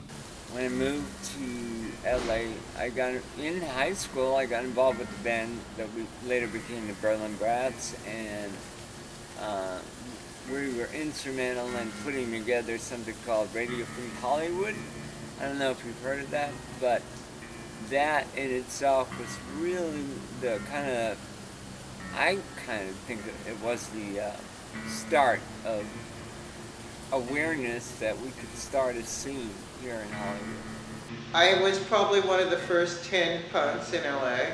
It was like my friends were in the Screamers, or X-Scene and John and Billy Zoom and Darby, and that small circle was my beginning circle in LA. So that was 77 when we all started hanging out. There wasn't any punk scene in Orange County until Rodney played Anarchy in the UK on K-Rock Radio back in probably 76, and LA kind of blew up the next day, seeing Sid and Johnny and everybody cool. So pretty much Rodney playing that. I saw a picture of Sid Vicious, man, when he had that, when he had that bottle busted in his face in Dallas or whatever. And I go, that's it, man, that's the shit. In Orange County, there was a band called the Mechanics that started everything. They were kind of like doing the Stooges thing, and they were very garage rock, like Stooges, very Iggy. The singer was just like Iggy in a way, but they were very militant metal, but they were the cutting edge of what came as punk later, and everybody copied them. Everybody that had a band in Orange County actually copied these guys. The Mechanics were probably the first punk band that were out gigging that I went to see. I mean, I remember Frank and I riding our bicycles to Sherpa Studios in Fullerton, right behind the pawn shop, to watch the Mechanics practice. And, it was like Iggy meets the Ramones, sort of, but, they were doing something that no one else was doing at that time. I mean, they were the first, Fullerton punk band, for sure. It wasn't the rock and roll cruising dance hall culture of my dad's generation. And it wasn't the hippie days of my uncle's generation. It was something else entirely. This was punk rock. And the club that my parents met in, Ichabod's, would later come to house some of the most legendary acts of that era. You had Ichabod's, which is now Burger King for 5 million years, and almost Yeah, that's everybody. where my parents met. Everybody played there pretty much. Ichabod's. And from Dickies to the Steve Jones Band, the Professionals, to everything you could think of. The Go-Go's might have even played there, but some punk bands, the Cramps played there. The Dickies, I'm sure, but Social D obviously played there. Oh, some of the best. I mean, I saw Gun Club there with the original lineup. The Cramps with the original lineup. It was awesome. Some amazing shows there. The bands that I kind of hung around with back in that time were like just over the hill, like Fullerton. Like DI and Adolescence and. Social Distortion. Yeah, and Social Distortion, and then Christian Death spawned out of that stuff. TSOL guys. So those weren't like, I was kind of clowning around with them more than hanging out in Hollywood, which was never much of an attraction to me. My cousin knew Dennis Donnell from Social Distortion, and was just like, hey, I know this band, and actually they had played at my high school, and they played this high school dance. Right.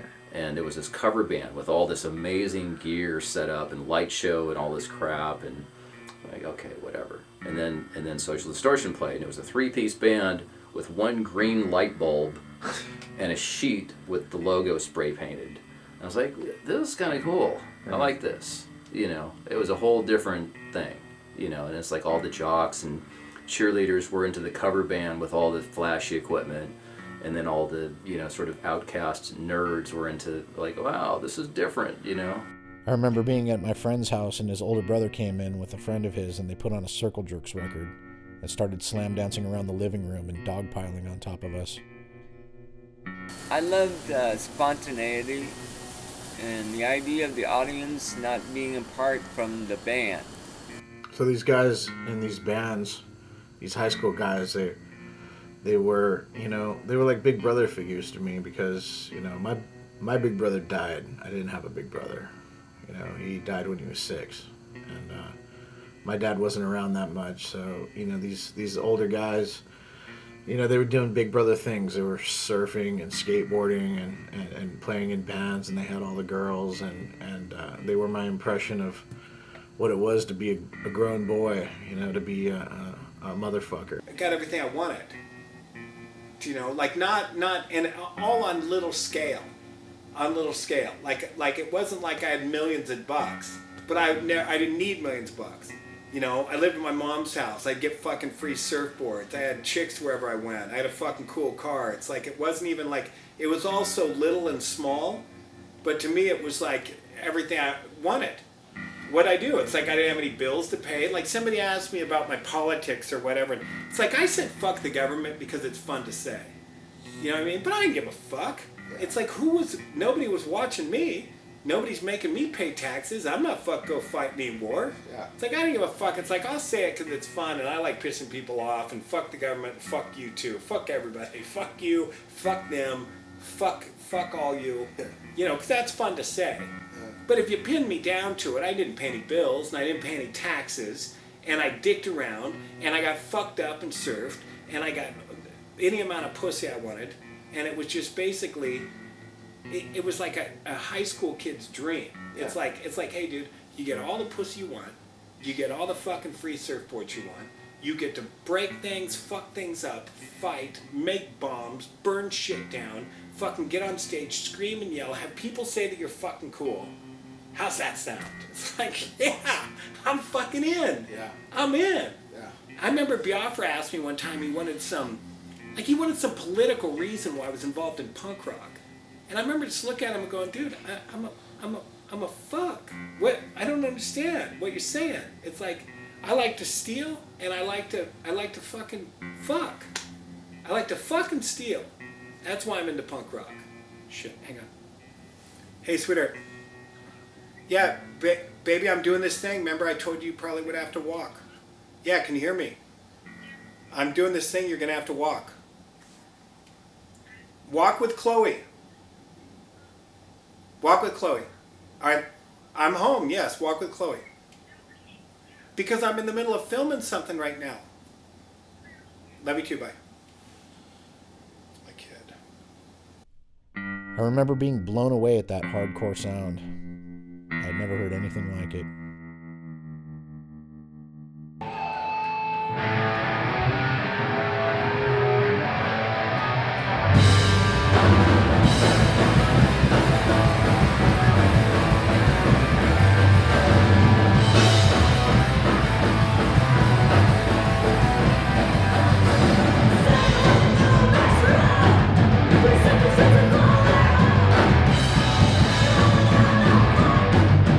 It's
I'd watch the older kids in high school coming and going in the alley behind our house, and they would be wearing these leather jackets, and their hair would be cut really short or shaved off.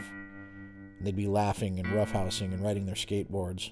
And I would go to bed at night wondering about them and what they were doing out there in the alleyways at night, roving the streets and raising hell.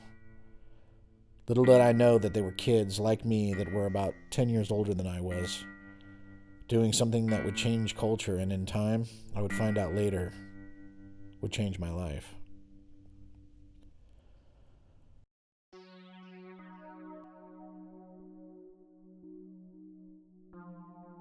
But over the years, I went through all kinds of phases, as all young people do. I went through a heavy metal phase. I went through a surf punk phase. I went through a rockabilly phase. I had a boy crush on Ricky Nelson when I was a kid. I thought he was cooler than Elvis. I went through a ska phase. My best friend's older brother was a scooterist and would go on these scooter rallies in the 80s. There was a big mod and ska revival going on at the time. He sat us down and made us watch Quadrophenia, and we thought that was the coolest thing ever. So I got way off into that. And at the time, you had all the two-tone stuff coming over from England, and it went over real big in Southern California. I always kind of had a laugh about that movie Salt Lake City Punks, where he talks about how, they didn't give a shit about what English people, were doing, how England didn't have an influence, and how they were all about doing their own thing. But, I don't know, that didn't seem right to me, because I remember English punk and English music being a huge influence on what we were doing in Orange County, at least, and I believe Los Angeles as well. I liked a lot of the English shit. Like, I liked early Adam and the Ants. Like, I didn't like Adam once he went fucking whatever he was doing. But the first shit he did, the dark, creepy, sexual bondage stuff, was bitchin'. Like, that was great. Dirk Wears White Socks, fucking amazing album. I like Susie and the Banshees. I was a big Susie and the Banshees fan. I like The Jam. I like Sham 69. I like the Sex Pistols. And ska was definitely one of those things that just, for whatever reason, found a home in Los Angeles. It just made sense to us, and we loved it. We loved everything English. I can never remember the lyrics, but I'm gonna try this time. One step beyond.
I've heard it said by people that they don't consider LA America. We go, oh, you don't live in America, you live in Los Angeles, that's different. And, you know, I kind of resent that. You know, to be honest, I can't really think of a more American city. In Los Angeles, we celebrate, you know, all the great things, all the great culture and music, especially that this country has produced over the years. I mean, ever since the 40s, there's been people, you know, playing, you know, big band jazz and swing music. You know, ever since the 40s, you find somebody in this city who plays that kind of music, who celebrates that kind of music. Same thing with the 50s. You know, rockabilly came to Los Angeles, it stayed. And people have always been playing that music in the city in some form or another, in some, you know, capacity. Same thing with the 60s, with surf music, and, you know, in the 70s and 80s with punk. You know, I mean, we do it up to the nines in LA like nobody does. And I've been all over the country, and, you know, there's some cool scenes, but nothing like Los Angeles. To me, Los Angeles is the most American city. You couldn't like all kinds of different things publicly in those days, I remember, though. It was sacrilege.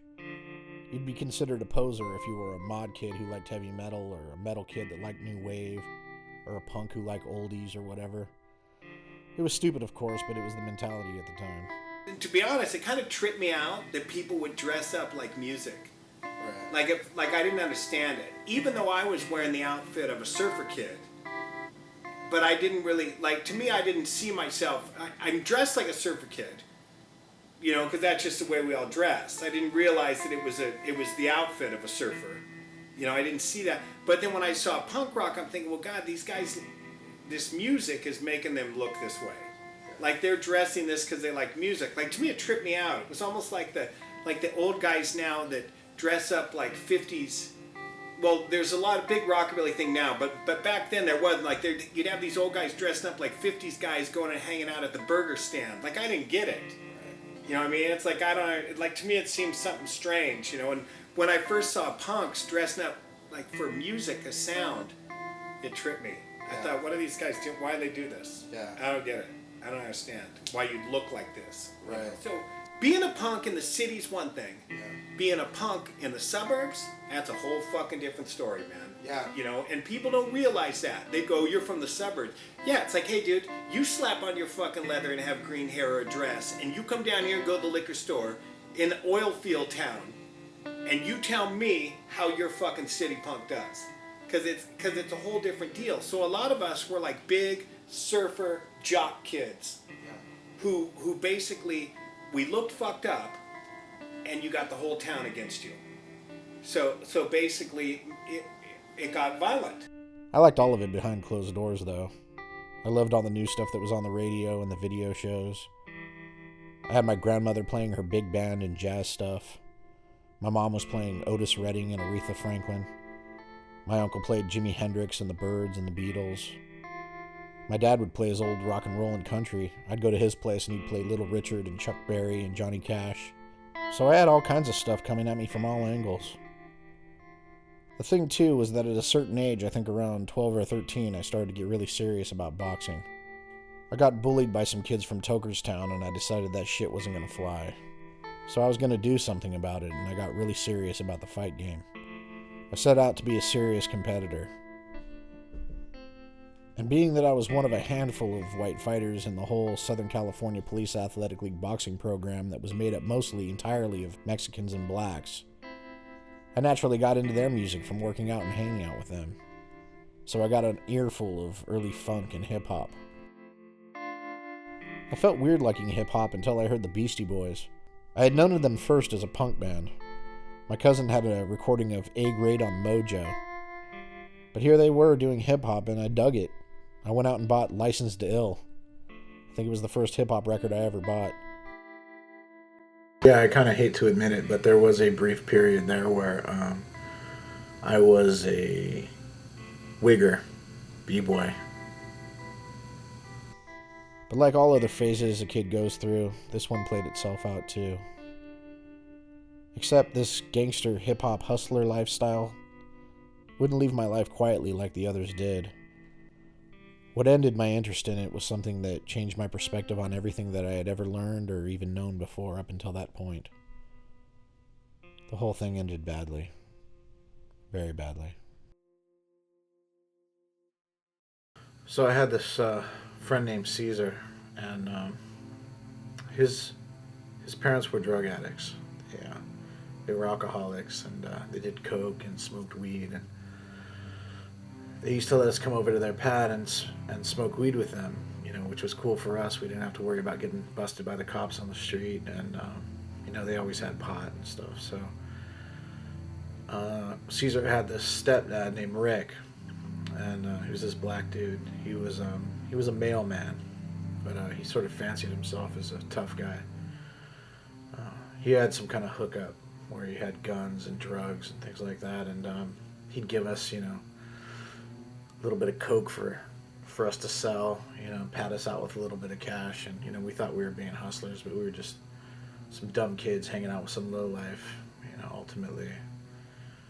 And anyway, one night they were having a party for Caesar's cousin, whose mom and brother lived in the same building, and it's a rite of passage for Mexican girls turning 15. They have this big party, and there were all these people over at both apartments, and Rick had been doing coke all night and drinking, and all of us were real drunk, and the party was winding down. It was getting kind of late, and Lisa, the girl whose party it was, came in, and she gave me a hug, and she sat down next to me. I was eating food, trying to sober up to go home, and she was kind of bragging. She was like, "Hey, I'm 15 today. It's my big day. I'm 15. I'm a woman," and all this stuff. And Rick heard her say that in the bathroom. He came out, and he's all coked up. His nose is all red, and he's like, "Oh, what, you 15? You think you big shit now? We can't have that shit. Bullshit. Your brother told me to watch out for you while he was in prison, and here you are, you got a boyfriend and shit. I'm supposed to be watching out for you." And he was going on, and he grabbed this gun off the top of the refrigerator that he had taken out earlier in the evening. He was cleaning it, and he put it back together, and put the clip back in it, sat it on top of the refrigerator, and forgot about it. And he takes this gun, and he walks up to her, and he puts the gun to the top of her head, and she puts her head down like, "Stop it, Ricky, stop." He's like, no, we can't have that shit. You ain't shit. And he put the gun to the top of her head and pulled the trigger, and he killed her right in front of me.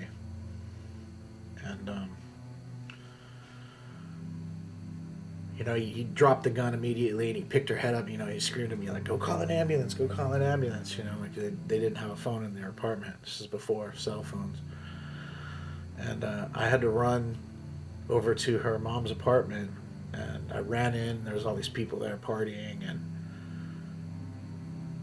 and her mom looked at me, and she's like, "What's wrong? You're as pale as a ghost. What's going on?" And I said, "Ricky just shot your daughter." I was in shock, and everybody in the party just screamed and ran out and ran over to their apartment to see what happened.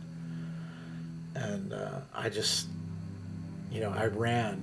I just ran. I was in shock, and I finally got home at a certain point, and my mom took me to the police department, and I testified. I told them that it looked like it was an accident. He didn't mean to do it, and he only got 3 years for involuntary manslaughter, but the experience pretty much changed me for the rest of my life. I never saw things quite the same. So, I'd outgrown Fullerton, and I graduated from high school, and I got accepted to this conservatory, and I was like, fuck Fullerton, my friends are fuck-ups, and if I stick around here, I'm just going to be another fuck-up like them. And it wasn't like I was moving a million miles away. I mean, you could stand at the top of Bassingeri Hill in Fullerton, you can see downtown LA, it's right there, but in a lot of ways, it might as well have been a million miles away, because it was, just sitting out there, just glowing in the sun, and the smog, and you could just imagine the adventures you could have, and the women, and the parties, and the adventure, and I was all for it, and I left Fullerton for good. So I was completely disillusioned with acting and LA, and I was feeling kind of lost. And I had started reading all this literature that my roommates had turned me on to. These guys were a couple of years older than me, and they were really smart. And they turned me on to the beat poets, you know, the holy triumvirate of William Burroughs and Allen Ginsberg and Jack Kerouac. And a friend gave me this book called The Literary Outlaw about William S. Burroughs, and talked about the whole beat movement and the punk movement that followed. And I just got completely enthralled with it. I started to devour all this literature. You know, I read Junkie and Queer and Naked Lunch and On the Road and Dharma Bums and Howl, and then I moved into, you know, J.D. Salinger and then, you know, of course, Bukowski. Bukowski was special for us because, you know, we were these young guys and we were living this like rough and tumble lifestyle in Hollywood, working these shitty jobs, drinking in these shitty bars. You know, this is still when Hollywood was weird and dangerous and old, and you know, we thought we were really the pioneers of this kind of life, you know, this wild, hard drinking, you know, hard living, chasing crazy women and all this crap, and we thought we were, you know, the first ones to do it. And here was Bukowski saying, you know, no, motherfuckers, you know, I was here first, and there was someone here before me. And you know, he even wrote that poem saying, you know, if you think you're the first, you know, person to go crazy in a small room in this city, you're out of your mind. And he was like a spiritual grandfather for all of us who didn't really have anything like that, and he, you know, he provided that role. And you know, he worked the same shitty jobs, he drank in the same shitty bars, he talked about the streets that we walked down every day to go to work. And so, you know, he definitely felt like family. So I don't know, from the time that I started you know, really reading, you know, great American literature, you know, 20th century American literature, and all these influences, they literally changed my whole perspective and what I wanted to do and what I wanted to become. And I started writing out of the blue. I had never had any intention of doing it. No matter what crap job I was working, no matter what venture, I was always writing. I'd be, you know, in my truck, you know, behind the wheel of a big rig and writing. And just no matter what I was doing, I was always scratching on something and trying to type it up and put it away. And it just became a way of life. It is what I am, in spite of myself. It's what I'll always do. It's just, you know, go figure. Fuck if I know.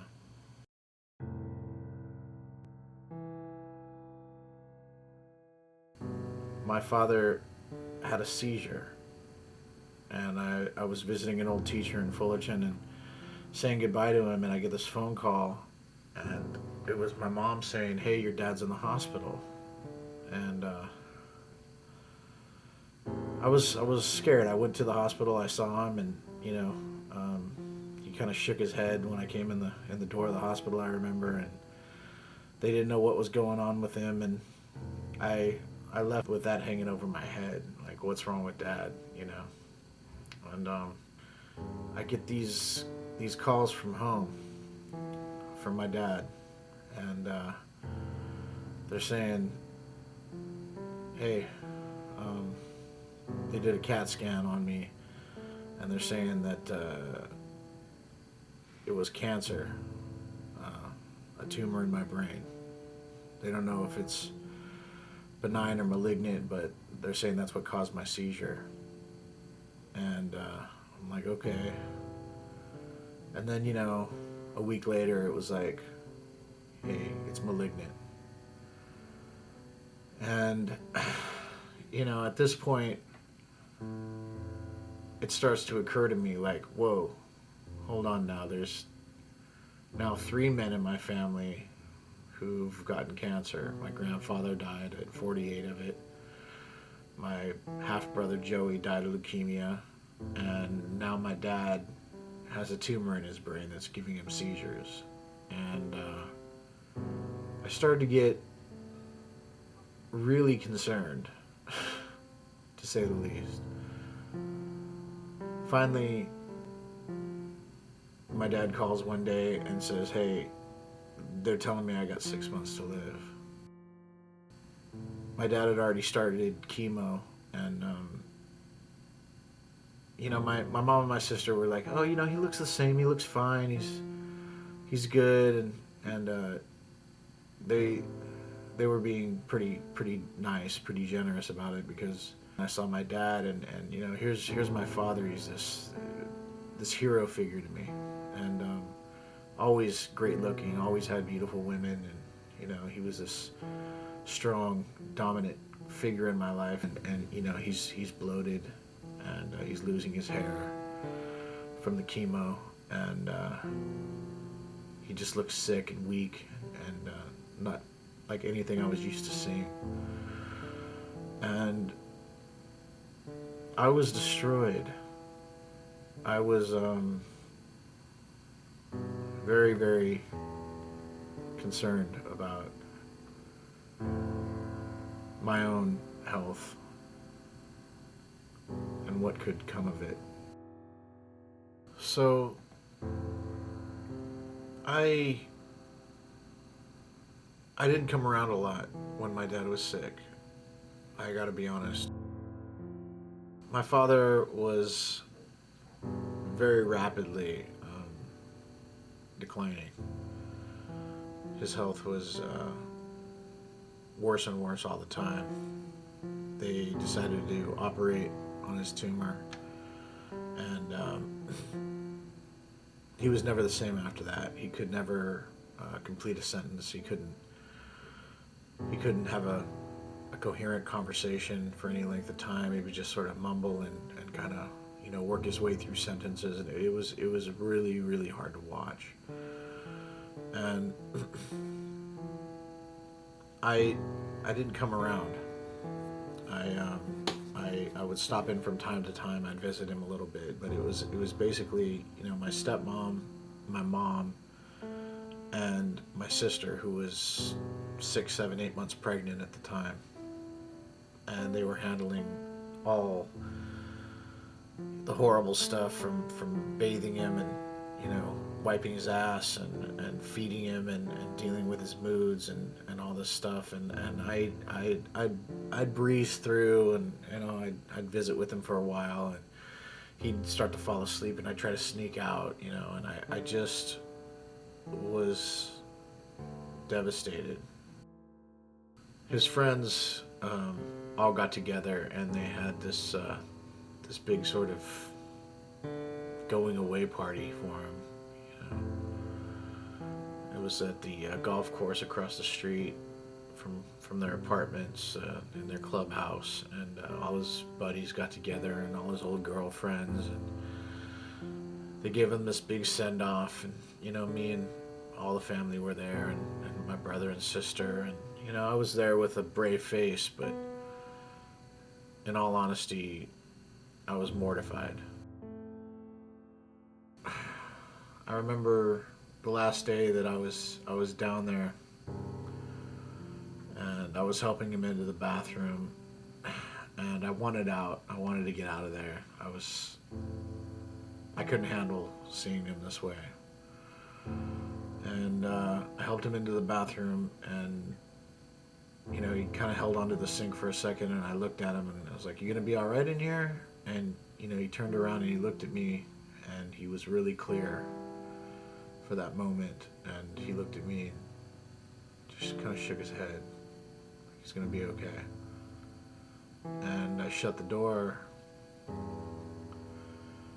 and left, and that was the last time I ever saw him. And I regret that I wasn't there to help him through that more. And I've regretted it ever since. And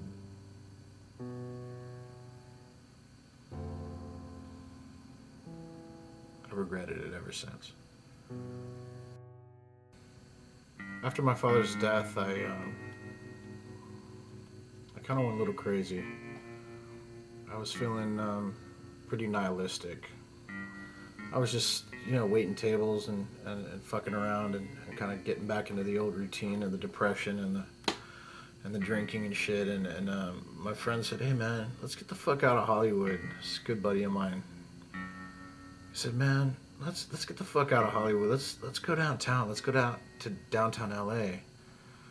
And I was like, "What the fuck are you talking about? What the fuck is what's down there? What the fuck's downtown LA?" So one night, me and my friend, we rode our Vespas down to Traction in Hewitt, and it was empty. The streets were empty, and we stood there and parked our bikes. And he looked up at the American Hotel and he said, "Hey man, this is it. What do you think? This is the spot." And we went inside and we played pool, and there was a couple of old timers hanging out there that had been there for years, and I was like, "This is pretty fucking cool around here. This is interesting." It was not like it is today. It wasn't gentrified yet. It was still the Wild West. It was still bums out in front, and you kind of had to watch your car and check on it, and it was still raw and a real place, a real artist bohemian lifestyle that was completely untouched by the rest of the city and what the rest of the city was like. And it looked great. It's a beautiful part of town. It looks beautiful in the morning, and it looks beautiful in the afternoon, and it's gorgeous in the evening and at night. It's something to look at. It's a real place. So I remember the first day I moved down, it was a big street fair. It was one of the art walks, one of the earlier versions of the downtown art walk. And the streets were completely packed with people. There was a stage set up at the end of the block. There was a beer garden. Everybody was smoking weed. There was weed everywhere. Gorgeous girls everywhere. I fucking moved down there with my suitcase on my scooter. I didn't have any furniture or anything, and I got a room right above the stage of Al's bar. And I thought, man, I've arrived. I'm never gonna fucking leave this place. This is the best. But I just thought, man, this is it. This is the greatest thing ever. I'm really living in like a real neighborhood. I'm gonna get laid. I'm gonna fucking get drunk. I'm gonna smoke weed all the time. I'm gonna find a kickback little job. And I think the rent at the time was only $243 a month. Especially cheap for me because I lived right above the stage. And you could just stumble right out of your apartment. Walk down the stairs, turn to your right, and you're at Al's bar. And every single band that you could think of has played Al's bar over the years. And I'd hear the rumbling under my feet. I'd be like, "Hey, time to go." And you'd walk downstairs, you'd get a pint, you'd walk into the back room, into the back patio area rather, and people would be passing around joints. They'd be having art gallery openings, at the galleries across the street and around the corner, and they'd have food laid out. They'd have all kinds of snacks and shit. And when you're, not working and you're just this broke bum, you can go outside and go downstairs and eat some food and smoke some weed, and the bartender would pour you a nice pint. And, it was a nourishing place for a fuck up slacker, piece of shit like me. It was pretty fucking cool. So yeah, we move into the American Hotel thinking that, oh yeah, we'll just be here, a couple of years till we find a cool loft and whatever. I ended up staying 10 years.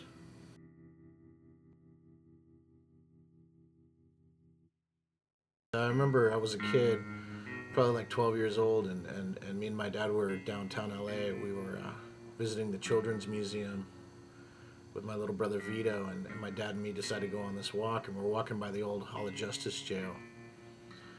And I'm looking up at the pillars, and my dad goes, hey, you know, that's where they kept Charles Manson, right up there in that window. He tried to climb out of that window during the Manson trials.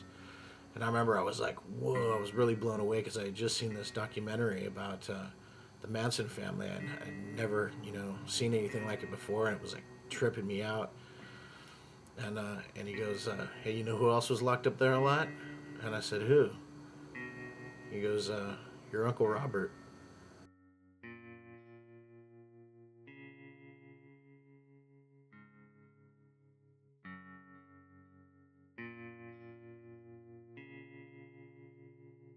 So Uncle Robert was getting evicted from his apartment in Long Beach, and he was really freaked out about it. His old lady moved out. They had a fight, and her name was on the lease. He had never been on the lease, so the landlords, you know, kicked him out. I took him to court, and the judge was like, sorry, buddy, you gotta go.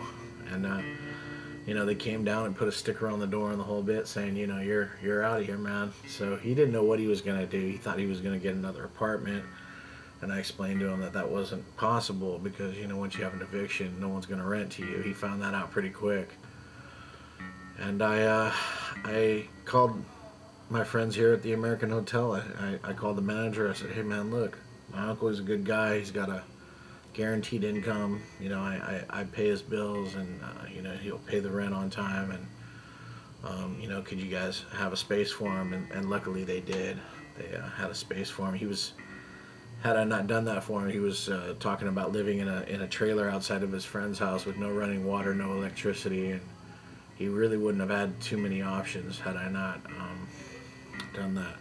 And we'd pal around a little bit. I kind of tried to avoid him sometimes. He's sort of a pariah, you know, around the building, you know, asking people for money and cigarettes and everything, and I was no exception to the rule. He was always up my ass about some money and stuff, but we palled around quite a bit. And one day he's down in Long Beach going to the methadone clinic, and he stops in to see a friend in this liquor store he worked at, and he gets this pain in his chest, and I thought he was having a fucking heart attack. So an ambulance comes, they take him to the hospital, and they x-ray him, and they found a tumor between his heart and his lung, about the size of a baseball. And he'd been feeling lousy for a long time, but I figured it just because of all the hard living. I mean, you know, he did heroin. He was a heroin addict for 40 years and on methadone for 10. And, you know, smoked 2 packs of cigarettes every day, drank, smoked weed, didn't eat good, ate like shit. And it caught up to him. Found out that the tumor was malignant. And he started going downhill pretty quick. One day I'm going down the stairs, and someone's helping him up the stairs, one of the neighbors. And I'm like, what the fuck, man? You can't get up the stairs anymore? And he's looking at me, he's like, I can't do it. And he started doing something that I recognized, something my father was doing. He couldn't complete a sentence. He'd be like, hey man, let me get some, you know, that stuff. I'm like, what? You know, so I could pay for stuff. I'm like, money? You need money? He'd be like, yeah. And I was thinking, oh no, he's got brain cancer, just like my dad. And after a lot of coercing and convincing, I finally got him to go to the hospital. He stopped going to chemo once he started. He went to 1 or 2 treatments and didn't like it, and he was just stumbling around the hallways and having a really hard time. And I said, Uncle Robert, we got to go to the hospital. I finally got him to go, and sure enough, they gave him a CAT scan, and they found that he had 19 lesions on his brain.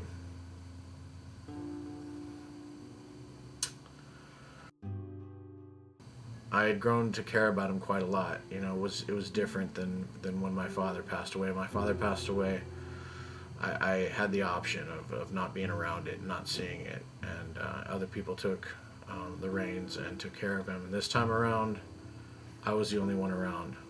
that could help. And I had to deal with all the ugliness that I missed out on when my father passed away. On the day he died, the hospice called me and told me that he passed away, and I arranged for his cremation. I walked in the room, and it was quiet, which it hadn't been, prior to his death, when he was still struggling and on a breathing machine and shaking and in absolute misery, starving, couldn't eat, couldn't shit right. It was mayhem. There was always noise and racket and moaning and groaning and sadness. But when I walked in the room on this day, it was quiet. It was silent. The room was cool, and the windows were open, and there were these drapes hanging down, sort of blowing in the breeze, and he was under a sheet. And I peeled it back. It was peace. A face that would no longer laugh or cry or scream or whisper or sing. His hands that would no longer have to reach for a cigarette or a needle. His feet that would no longer have to pound the pavement or climb on and off buses or in and out of jail cells. His eyes that no longer had life, no more light, no more laughter. He was gone, and it was okay. It was okay, and I was okay. A year later, Uncle Billy got cancer. All three brothers. He wasted away pretty quickly, the same way his brothers did. After their diagnosis, maybe a year passed before they were gone. And he made it all the way to 70, like Uncle Robert. But I'll tell you what, don't smoke. Don't eat shitty food. These guys were all super thin. They were all skinny guys. They never gained a pound. Ultra thin. And they just ate whatever they wanted. And I'll tell you, it catches up with you. They ate microwave food day and night. Never saw them eating green vegetables. Robert and Billy had done plenty of drugs. And, it was sad. All three of them, I'll tell you one thing. They were very different people. All three of them were very different guys from each other. One thing that they had in common was that they were not ready to go. And I'll tell you, there's nothing worse than looking into the eyes of somebody who knows that they're going to die when they're not ready to. I guess the thing I've learned from all of these experiences with people passing away is that you really feel the absence of life. And I find myself often wondering how me and my father's relationship would have been. We had a great relationship. We weren't like father and son. We were more like brothers and best friends. And I miss him every single day. And I just, I really have missed his presence. The fact he never got to see his granddaughter grow up, or experience my musical career, or my writing. And I always wonder what he would think of that, and I wish he could have been there to dance to my music and see me rocking up on a stage at the Troubadour and the House of Blues and stuff like that. And I'll never get to know what that's like. And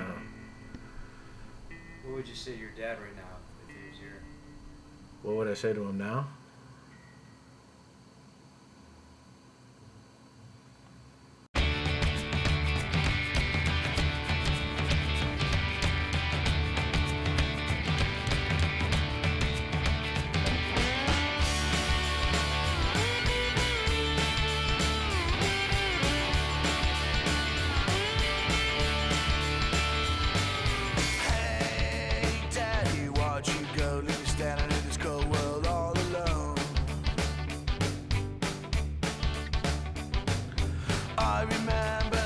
on the front porch waiting for you, knowing deep inside you'd never come.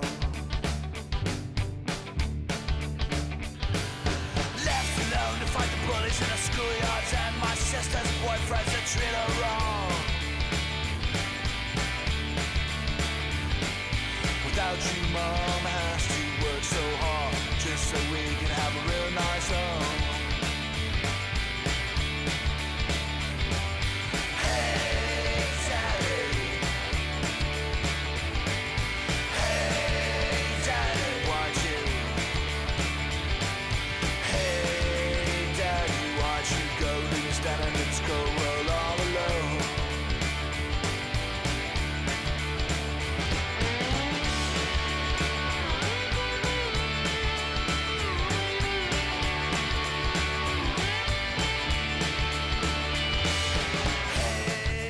Daddy, I know you got sick, working hard in the refineries.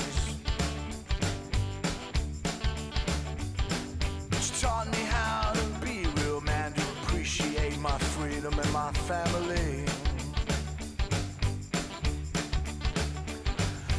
Left alone to fight the bullies in the truck yards and those fucking bosses in the factories. Guess this world ain't got no breaks for a couple rock and roll motherfuckers like you and me. Hey, Daddy.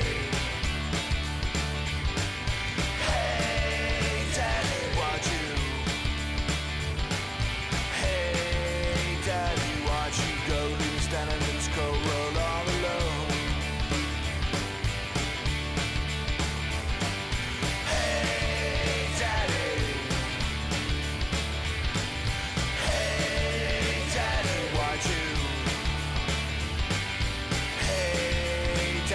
Why'd you go? Leave me standing in this cold world all alone.